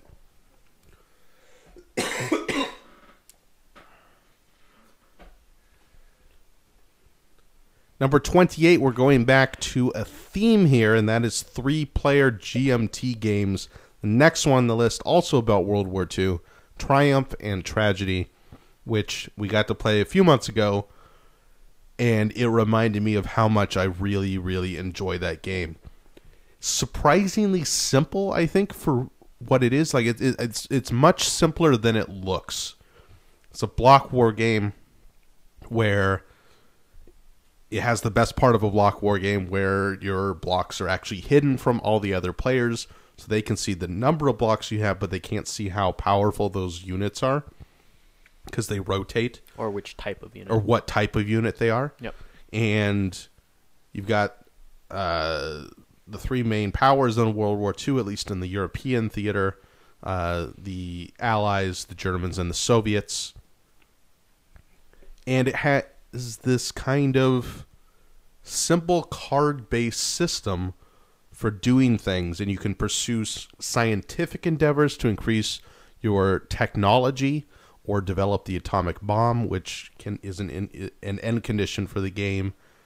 You can focus a lot on military, and you have to, every round, kind of divvy up how you're going to utilize those points. And it creates this kind of cool 3-player tug-of-war tension where you're trying to not go to war, but at the same time, that declares war. Yeah, you don't want to be the one that starts the war, but eventually someone's probably going to start the war, but you don't necessarily have to. You're all kind of eyeing each other for the first half of the game. So this takes place prior to World War II. It's like 36 to 46, I think. Yeah. Okay. So it starts It's before the it's war. got the pre-war build-up phase. Yeah. And then you declare war at some point, probably. I mean, there are incentives here and there to kind of start the war around when it started. But I think when we played before, the war didn't start till like 41, maybe? 42? It started later than 39, for sure. Yeah. But it's a block war game. I haven't played this either. Oh, you got to play this one, Matt. We got to have a 3-player... GMT party. Yeah. Oh, we should do that. That'd be great. We could stream it. It sounds like a party. This is certainly, in my opinion, a far more, well, not necessarily superior, but far more enjoyable 3-player GMT World War II How do game. the blocks work with 3 players? Like You just kind of have to They're sit these- in a triangle. Yeah. they're and these- just it's a not big it's a peek. big map, and there's this little board, so you see them from your angle, and then you point them.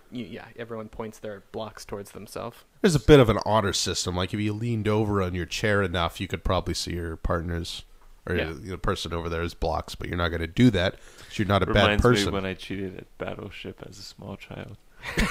Didn't everyone cheat at Battleship as a small child? I didn't. Sorry, Dad. I won legitimately in Battleship as a small child. I always was playing these strategies where I was trying to systematically like sound out the grid to find out where they could. Oh be. yeah, me too. And Yeah, it would never the most It didn't efficient work. way. Well, we can talk about Battleship when it shows up higher on Mark's list. Sure. When Battleship Legacy comes out. Anyways, Triumph and Tragedy, I think it is a lot with its card system. Again, simpler than it seems, but recreates the tensions and the feelings and the brinksmanship around the pre/during World War II situation. And because you spend the early part of the game trying not to go to war, when war does finally break out, there is a lot of war happening on like the border of France and the border of Russia. Yeah, it really explodes. As opposed to other games like, and this is unfair to compare them, but like Scythe, you want to have like one, maybe two battles that are very surgical and precise to get a specific objective completed and out of the way and set your opponents back while not compromising your own engine. In this game, you spend a lot of time building up, and you have this tension of not wanting to spend about twice as many resources as you have, because on your turn you'll have so much production, and each point of production can either be a new unit, upgrading an existing unit one step, or getting a new card from one of the two decks. And there's the political deck, which lets you extend your political reach to more countries and secure resources and population and territory eventually. And then there's the technology deck, which lets you improve your industry to improve your income, as well as giving you the technologies.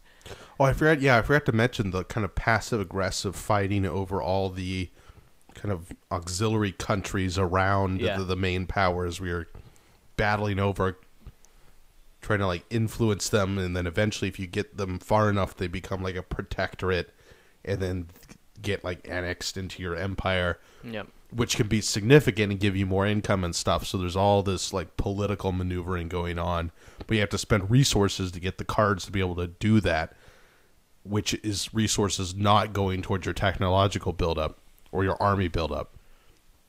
So it's a really cool, like sitting across the table staring at someone, really suspensefully kind of game.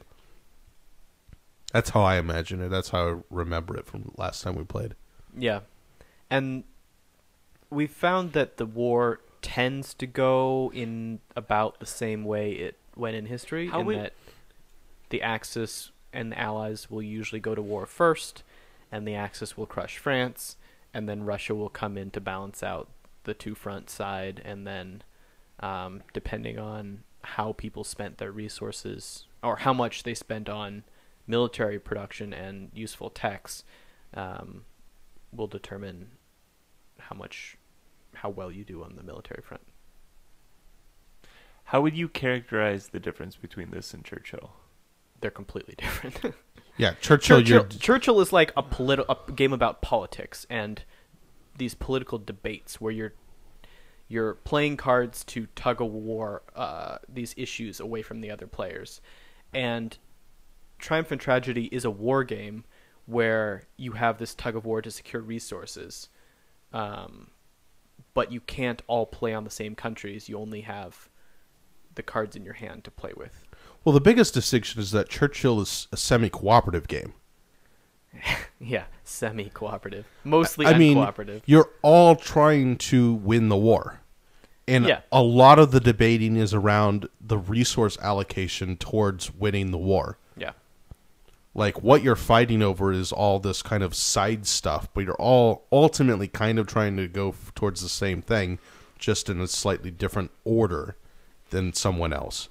Triumph and Tragedy is just a 3-player war game. Yeah. With a lot of card play and political and science stuff. That's the big distinction. Number 27, going back to another trend we've had on this list, back to Vital Lacerda, I have the Gallerist. The simplest of the 3 games that I'll mention that I played from him. and one that is just a delight. It's about running an art gallery. It's got this really cool worker placement system where there are only 4 different spots on the board, and if you go to a spot someone else is on, they get bumped off, and then they get like a little mini action because they got bumped off of that spot. And so you're trying to do your thing, but you're also trying not to give someone a bunch of free actions or give them an action at the exact right time where they get to like jump ahead of you on something. But yeah, you're almost always going to be giving someone else a bonus action, but you want to do it in such a way that is least helpful to them. Yeah. And what you're doing is like speculating on art. So you may sign or like discover a new artist, and then you get a contract on them, and then through various means their reputation goes up, which increases the value of their art. But then maybe you've locked in a contract, or you buy it for 3 money. And then, but when you buy their art for 3 money, it's actually worth 11, and then you can turn it around and then sell it for more. And you're kind of doing that by also building the prestige of your gallery. There's this whole push and pull thing with like the little meeples into your gallery. It's a very weird geographic setup where you have this like common area where all the people get piled into, and then 4 identical looking art galleries that you're trying to pull them into yours. It's like hungry hippos. All the art in the world was taking place on this one square. With yeah, basically. Art galleries. There's this large plaza in the middle where busloads of people get dropped off, and then your by helicopter. Yeah, your promotions try to coerce them to come into your gallery. Yeah, I think the funniest rule in the game is that you may have like in the solid like middle of the game, you may have like 5 or 6 little meeples in there, but if you sell one piece of art, one of the meeples buys it and they have to leave. Yeah, they go back it's like, out to really? the plaza. One of the 5 people in here, like they're not representing a larger population No, of people. there are actually there are 5 people in your gallery. It's pretty funny, but it's again the same kind of thing as Venus, where you have all the end game bonuses that you could go after like on turn 1 and go after those kinds of things, and they give you other little bonuses, and you got your assistants that can help you out. Lots of different systems going on, but the main thing is that you want to buy low, sell high, and when you think about it that way, it ends up being one of the 3 the simplest of them. And I love the look of it. They apparently commissioned actual like original pieces of art to be put on these little cardboard pieces. And you can look up the artist at the back of the rule book, and it's great. I love it. I love the gallerist. It's really fun. My only conundrum with this is whether I should buy this or Venus. We have Venus. It's right behind you. Lisboa. Yeah, no. Because I mean, one of them's higher than the other on this list. Yeah. I wonder which one. Maybe the one we haven't talked about yet. Don't come in here with that deduction. I think they're both good. Unfortunately, they were both out of stock on cool stuff, so that made my decision very easy to not make. To not buy either of them? Yeah. Well, that's the gallerist. It's a delight. Delightful. Number 26, going back to a theme from, I don't know, what's the theme of this list? Heavy games. Yeah, heavy games, but also, I guess, from last list. Anyway, it's a coin game. It's Falling Sky. Woohoo! My favorite of the coin games, the third one I've mentioned. Chicken Little is not in this game. No, but Caesar is? Is Caesar? That changes everything. Yep. Yeah, Caesar is. Yep, he is a boss. He's so good at moving troops and fighting.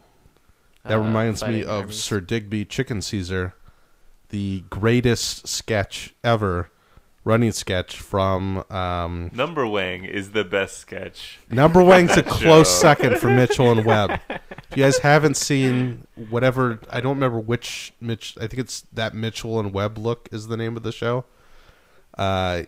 Look up Number Wang. Yeah, it's Number Wang.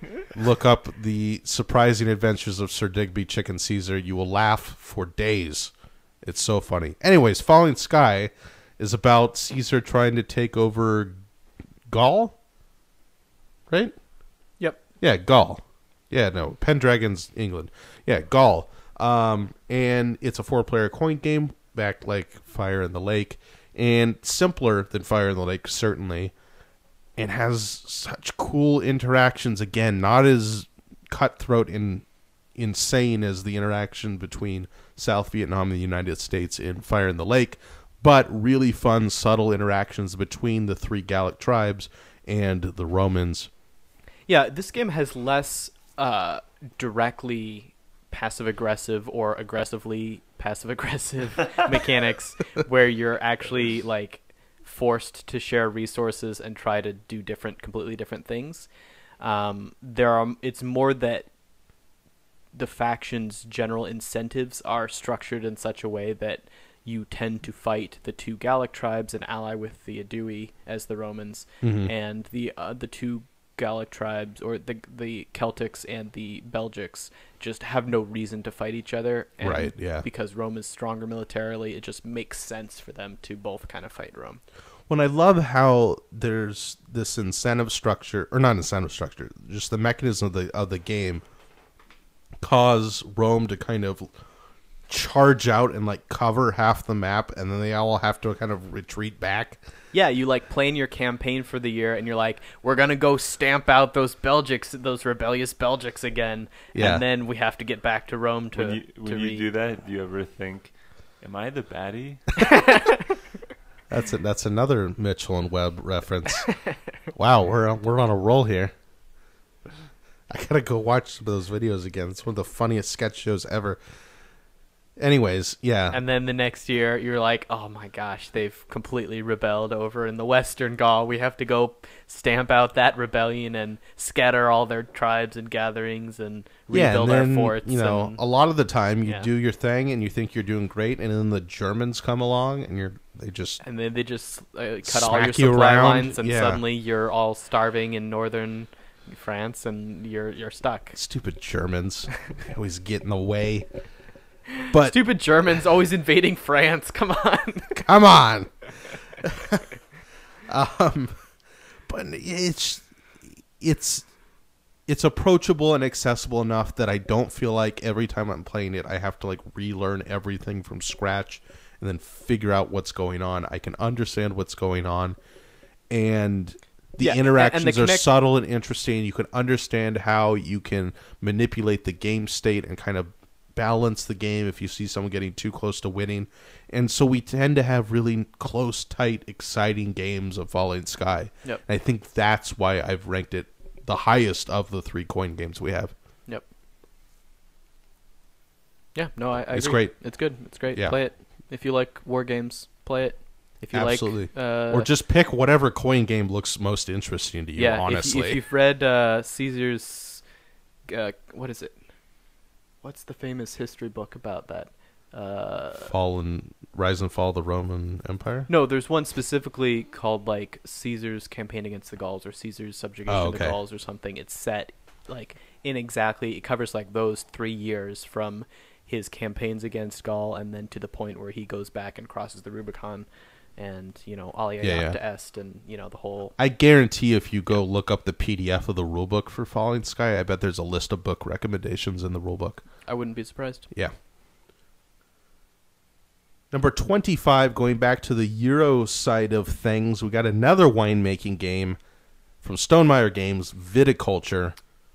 Always a delight. Like, kind of anytime now I'm talking about like a worker placement game, or if I'm thinking about what's a worker placement game or what's a medium weight Euro game, this is now kind of the prototypical example that my brain immediately goes to, because it just does everything really well. It's got a lot of different strategies. It's got what you would expect from worker placement in terms of placing workers and blocking spots. And it's got a nice system of progression from getting the grapes, planting the grapes in your fields, and then harvesting them and turning them into wine and selling them. That kind of constructs the spinal backbone for the game, and then it orbits all kinds of other little systems around that. That was a very odd metaphor I just made. Yeah. I would have gone something more related to software engineering terms, but sure, whatever. I'm going for Interstellar I was Backbones. going to say, as It's soon as fine. you named this, like my first comment was going to be, this has kind of become our example game that we bring out all the time in different discussions, and kind of, like you said, the prototypical or the example Euro that we're like, well, viticulture, how does that compare to this I guess other thing? we just like it for a lot of very different reasons. It like you said, it's a good worker placement game. It does design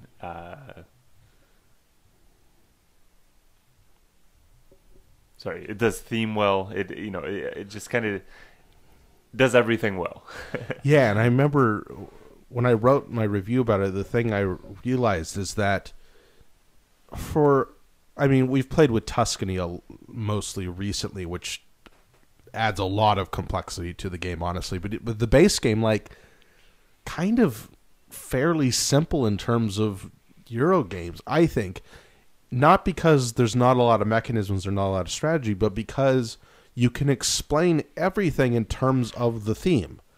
It's not like you could have to do this thing to do this thing. It's like you get grapes, you plant the grapes, you harvest the grapes. Like, you just explain it in terms of like basic step-by-step of winemaking. And you could teach someone the game. It's so thematically integrated in that way that everything makes sense in terms of the theme. Yeah, we like to talk about the cycle that you go through in any game that has any sort of an engine. Oh, yeah. And the cycle is just literally the wine cycle. It's just agriculture. It's just agriculture, yeah. Which is interesting because we talk about thematic games and like bringing you into the mindset of the actor in the game. Viticulture, I don't think, does that particularly well, but it does do enough. It does do this other thing where you can just talk about the game in terms of the theme. It's more like the presentation. I feel like that's a topic I could think about some more. The owner of a vineyard is kind of just letting nature do its thing. Just kind of you hire workers and tell them to go out. I suppose so. I don't think of it as like I am role playing the owner of this vineyard. I'm just making wine. Yeah, no, and it's just a delight. How do I play. make wine better than the other players? I would say, like, for someone who's really into competitive, like, cutthroat Euro games, it may not be the best selection. There's a good, healthy dose of randomness in here, especially with, like, what kind of grapes you draw on your first couple draws of grapes, and what are the visitors, the different visitor cards, which are basically just, like, random action cards. Like, you can get a good chain of those. All the cards are, you're drawing cards from a deck, and there's inherent randomness in that, and those are weighted heavily enough that they can make a noticeable impact in how your game goes. Yeah, so to me, it's not the most competitive game in that sense, but it's always a delight to play and just kind of figure out your strategy. And then when you add Tuscany, it just piles on a whole bunch of other stuff that makes it more avenues of strategic avenues and different ways to get points and ways to kind of get around situations in which you get stuck. And it looks beautiful. I have to, there's only one. Stonemaier does such a good job producing. Well, yeah, just games. A great production from Stonemaier, but also the art by Beth Sobel is beautiful. Like, she's the only board game artist whose name I can remember. And it's because of games like Viticulture. They look great, and a lot of times I'm like, "Wow, what is that great art?" And it's Beth. What about Ryan Lockett? Come on. Oh yeah. Well, I think of him more as a designer now. That's fair. Yeah. Anyways, one thing I have to give Viticulture credit for is the grande worker. So I just fatty, yeah, big fatty. It gives the kind of satisfying action denial of a worker placement game, where you want to go somewhere before other people can go there, but you have this one grande worker that can go anywhere he wants, even if someone else has been there.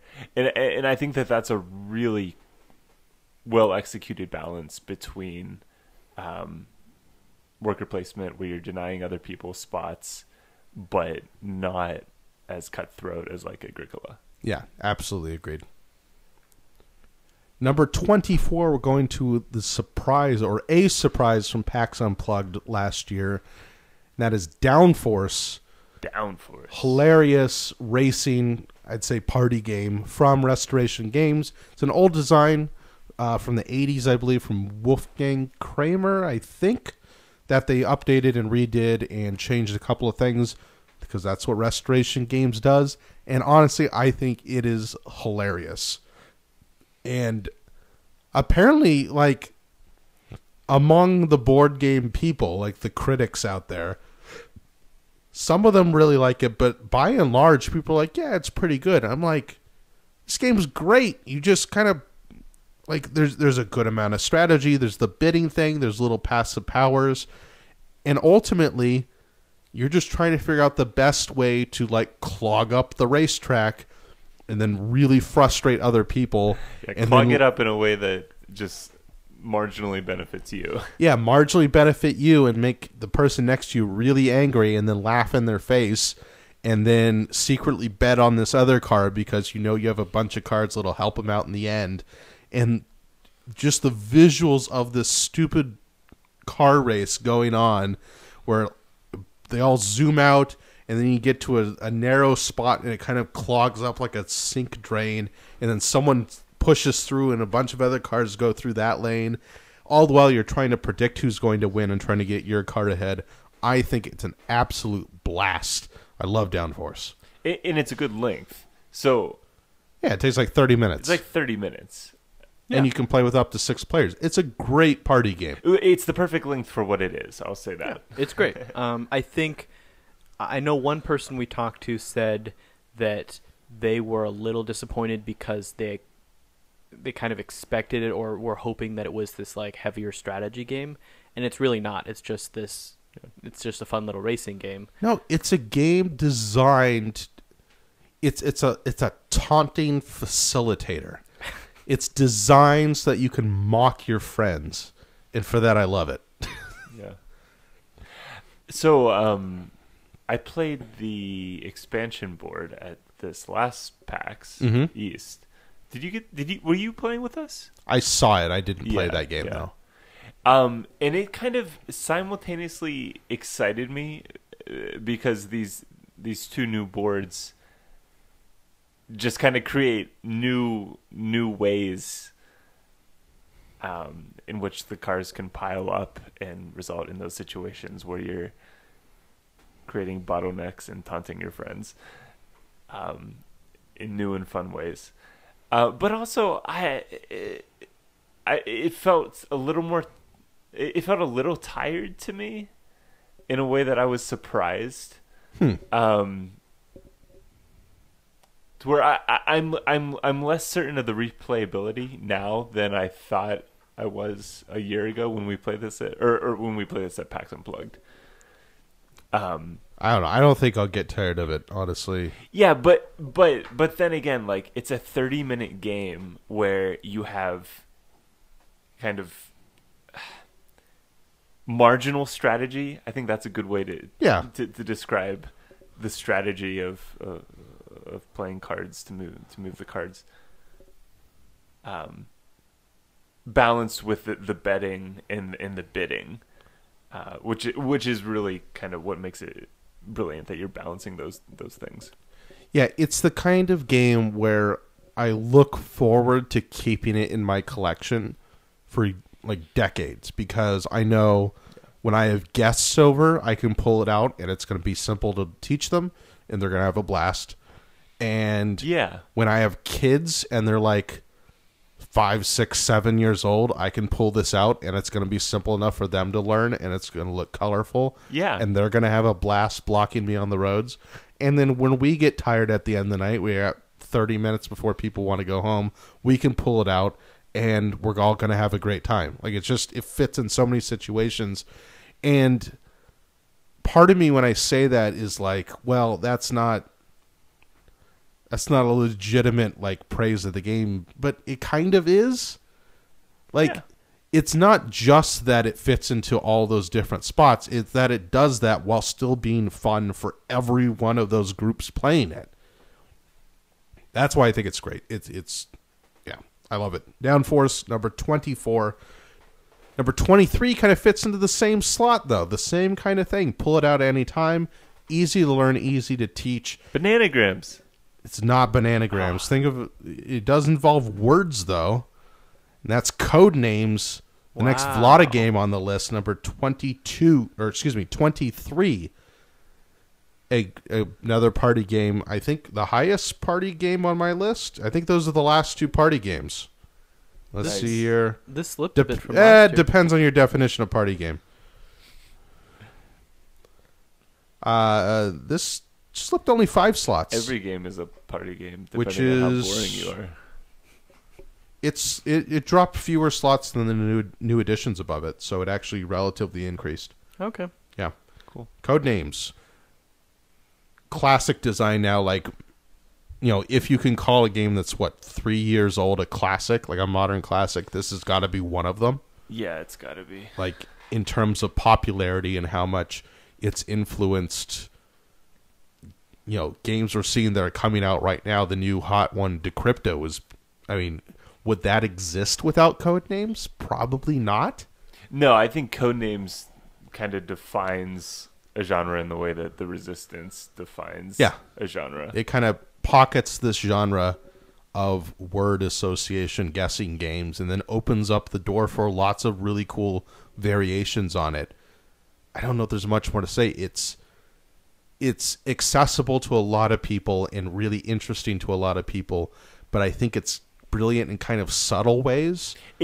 Yeah. Where you can learn to be much better at it, not by necessarily like having a better connection with the people who are guessing or who are giving clues, but by manipulating the systems of the game slightly better in understanding how to think about not just the clues you're given, but what the implications are of the clues that your opponents have given.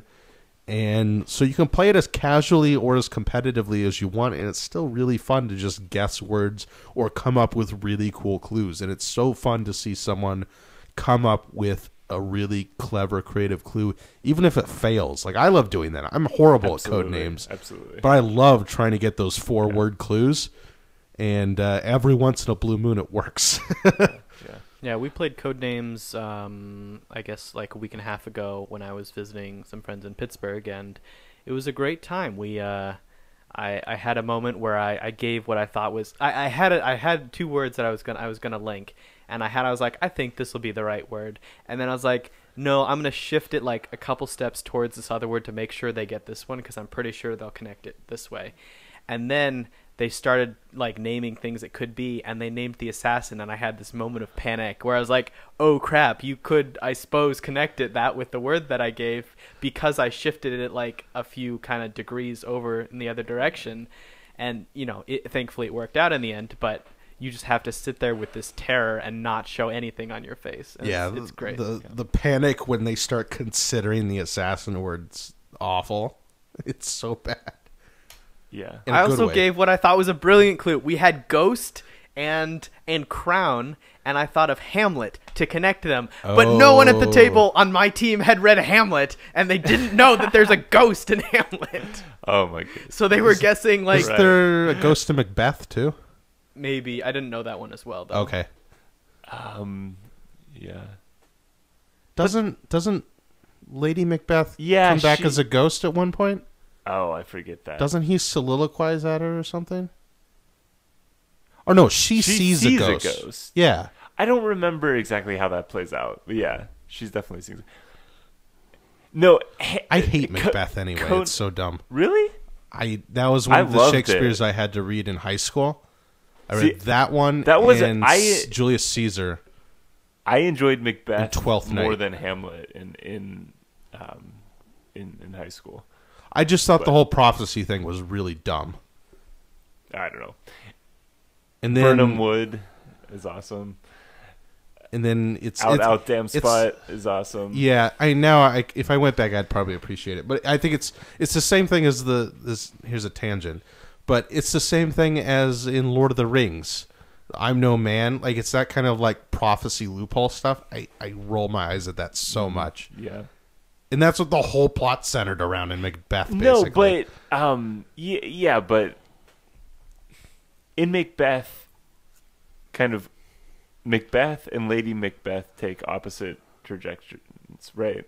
So It's been since high school. I don't remember. It's playing with the kind of manly and womanly expectations. That makes sense. Anyways, Yeah, we're talking the about Lord of the code Rings names. thing is stupid, though. I agree with that. Codenames brings out the best in everyone. The only reason to not own this game is if you only play solo games.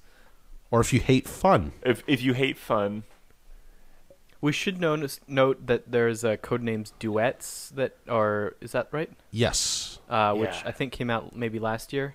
I haven't played it, but I've heard a lot of good things.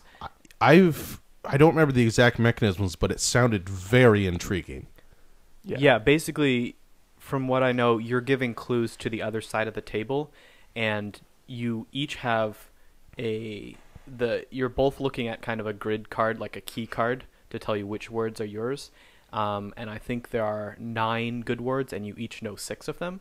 So there are 3 words that overlap, and then you each have like 3 assassins on your side of the card or something that you're trying to avoid. Interesting. But I've heard all good things. So if you prefer playing 2-player games, you can still enjoy Codenames. Yeah. and if you can't read, you can get codenamed pictures. There you go. Yeah, there you go. If you're illiterate, there's even a game for you there. I guess, or if you don't know English, like that's the way to Yeah. go Yeah, also. right. If you can only communicate in memes, there's like codenames Avengers and stuff like that. Yeah, all kinds of them. The next to last, the penultimate one on this list is number 22, Food Chain Magnate. A very, very silly game. While being like strategically heavy. Strategically heavy. And brutal. Very mean. Last time I played, I ended the game with $10. And I think is this the one I won with $1,000? It was with Kyle and Elizabeth. Were you here for that one? I think I was. Yeah, you might have done that. Yeah. Yeah. Anyways, it's a very brutal game, very silly. Food Chain Magnate. You're building up your fast food empire and grabbing drinks from Zeppelins and creating these managerial structures and like these family trees of managers on managers and everything, which is silly and hilarious. And you're just trying to sell food to people, but they're very, very picky. And then if they have gardens, they pay twice as much. Just like in real life. None of this Also, makes sense. They can but have it's 5 very, desires if they have a garden, whereas only 3 Yeah. if they don't. Gardens are very important to this game. And the Zeppelins deliver the drinks. They pick up the drinks. Oh, they pick up the They drinks. gather They drinks just like from the vacuum wild. up drinks from the whole city sector that they drive over. So what? Do like Drinks spring up in the wild. Are there like somewhere off the map?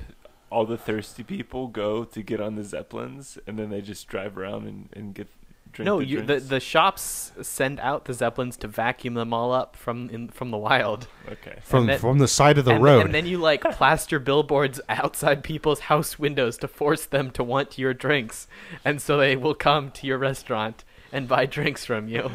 And then you build a garden next to their house so that they will pay you twice as much. But the artwork is like that brilliant, like It's like 50s retro, 50s, yeah. Yeah, retro, rah capitalism kind of art that just feeds into these absurd situations. Oh yeah, so it's so perfectly. hilarious, and yet at the same time, like we said, there's a lot of strategy in this game, and you really want to think about what you're doing because you can get Well, and it's you can get destroyed. it's all like not all zero sum, but a lot of it's zero sum. Where like, if you got a lower price than someone else, you're taking all their potential income until you run out of stock.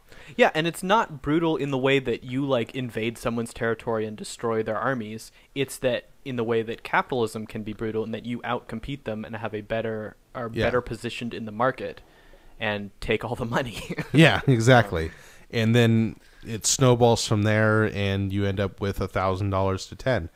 But despite that, you even have a great time when you're just noodling around with a very weird management structure and like a whole bunch of pizza chefs or something. I don't know.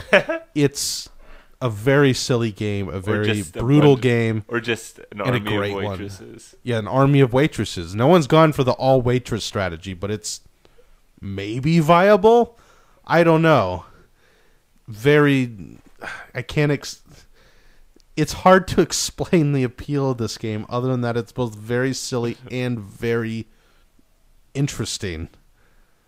Yeah, at the same time. And it's a great game. Absolutely great game. I love it. Food Chain Magnate.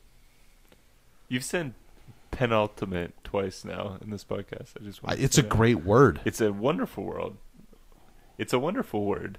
Yeah, I love the word. Now the last one in this list, finally, it's been a long one. We've kind of gone on a bit, but I haven't minded. Number 21. You have to publish this one at like 1.2 speed. No. People can listen to my slow, laborious voice at their leisure. Number 21 on the list, Battlestar Galactica. Oh, baby. The board game, which we got to play again a couple weeks ago. BSG. Great game. We've played the crap out of this game. It is a wonderful semi-cooperative experience that kind of captures Battlestar Galactica. It really gets you into the theme of the game. The cat is attacking Amber now. You don't like being on the podcast, Kitty? Yeah, let me calm her down. Oh, no, she'll eat the house. This is all because you wouldn't let her play with the cord earlier, Mark. She was staring at it so hard when I brought her downstairs. Okay.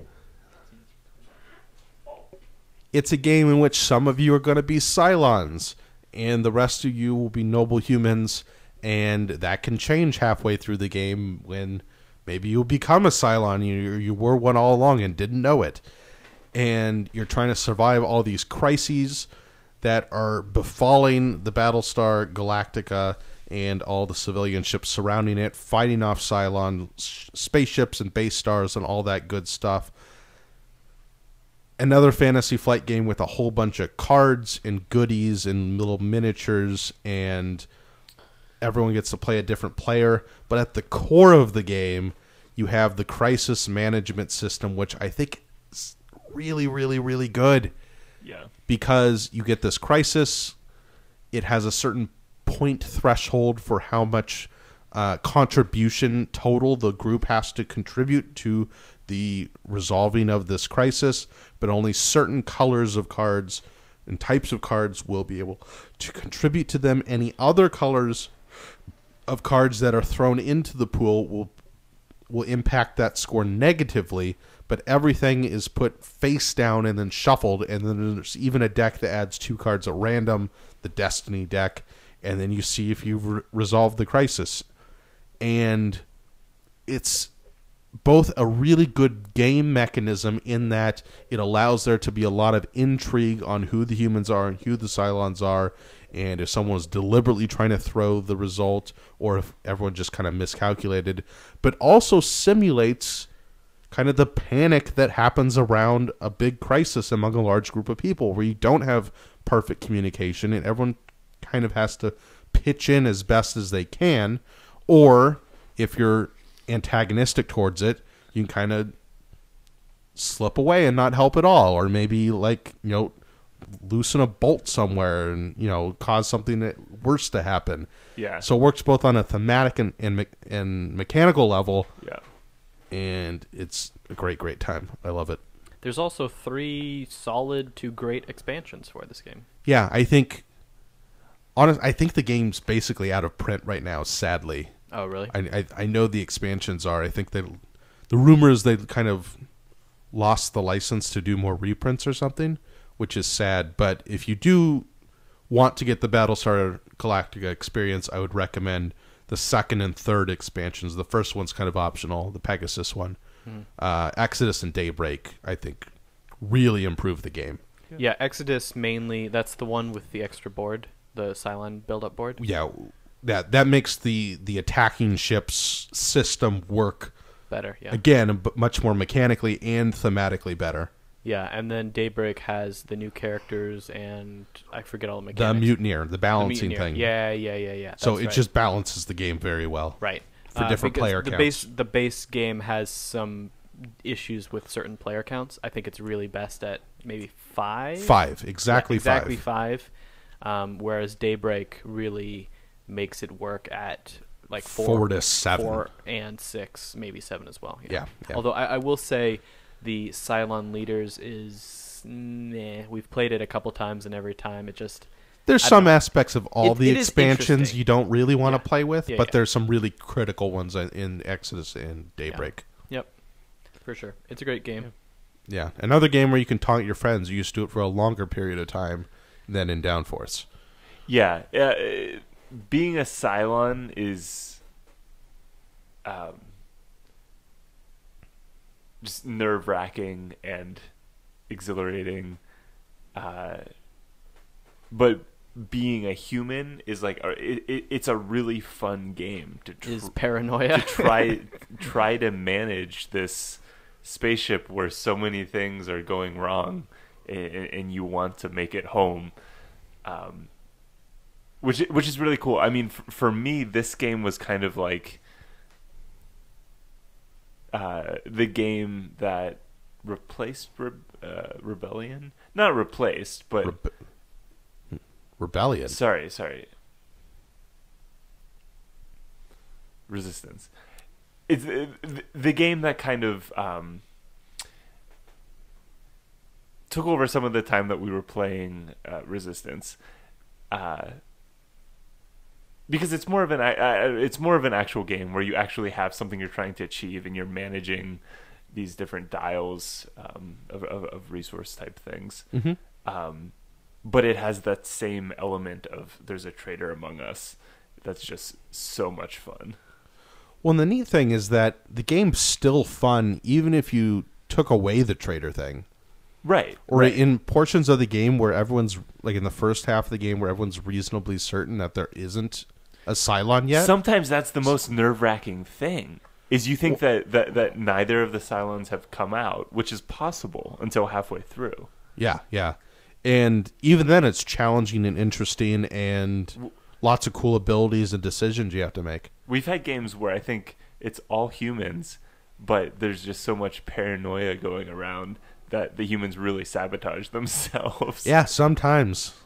Yeah, you can never be more than about 80% sure of anything Yeah, until that's it's about like right. until it's actually revealed, and you're like, okay, that lines up. But Yeah, yeah. it could have been Mark instead of Matt. Anyways, that's Battlestar Galactica. I love it. Great game. Big, giant Take over the table game. Take over the table, full of messy stuff, accusations, calling each other toasters, and I don't know. What are the other names for Cylons in the series? I can't remember. Oh, I don't remember. Toaster was the main one. I haven't seen all of it. Yeah. I only watched the first I couple haven't of seasons. seen any of it. Yeah. And you still love the game. Yeah, you don't have to Oh, know yeah. the TV show to love the game. Battlestar Galactica, number 21 on my list. That's the podcast for today. Join us. In about 2 weeks. Join us in about 2 weeks for the final installment, my top 20 games of all time. That'll be very exciting. Remember to keep an eye on social media, on Facebook, on Twitter, where I will be announcing when we are actually going to be recording that live, so you can all watch it through YouTube live or Twitch. Are you going to do any like honorable, dishonorable mentions this time through? No, I don't think so. I captured all the games I thought were interesting, basically. We can All right. see what number 101 is. I might have mentioned it already. I just asked because last year I think you did around this time you did a chunk of honorable and dishonorable mentions. Yeah, I mean, 101's Patchwork. There you go. It is the most honorable of the dishonorable mentions. Anyways, check out the website at thethoughtfulgamer.com for all kinds of fun reviews and stuff. I got an interview with the designer of this little tiny card game solo game called Anxiety coming up on Friday that I reviewed yesterday. which I think is a really cool interview that I did with him, so make sure to check that out. Next week, we'll be here with Eric Roos talking about Spirit Island, that wonderful, wonderful design.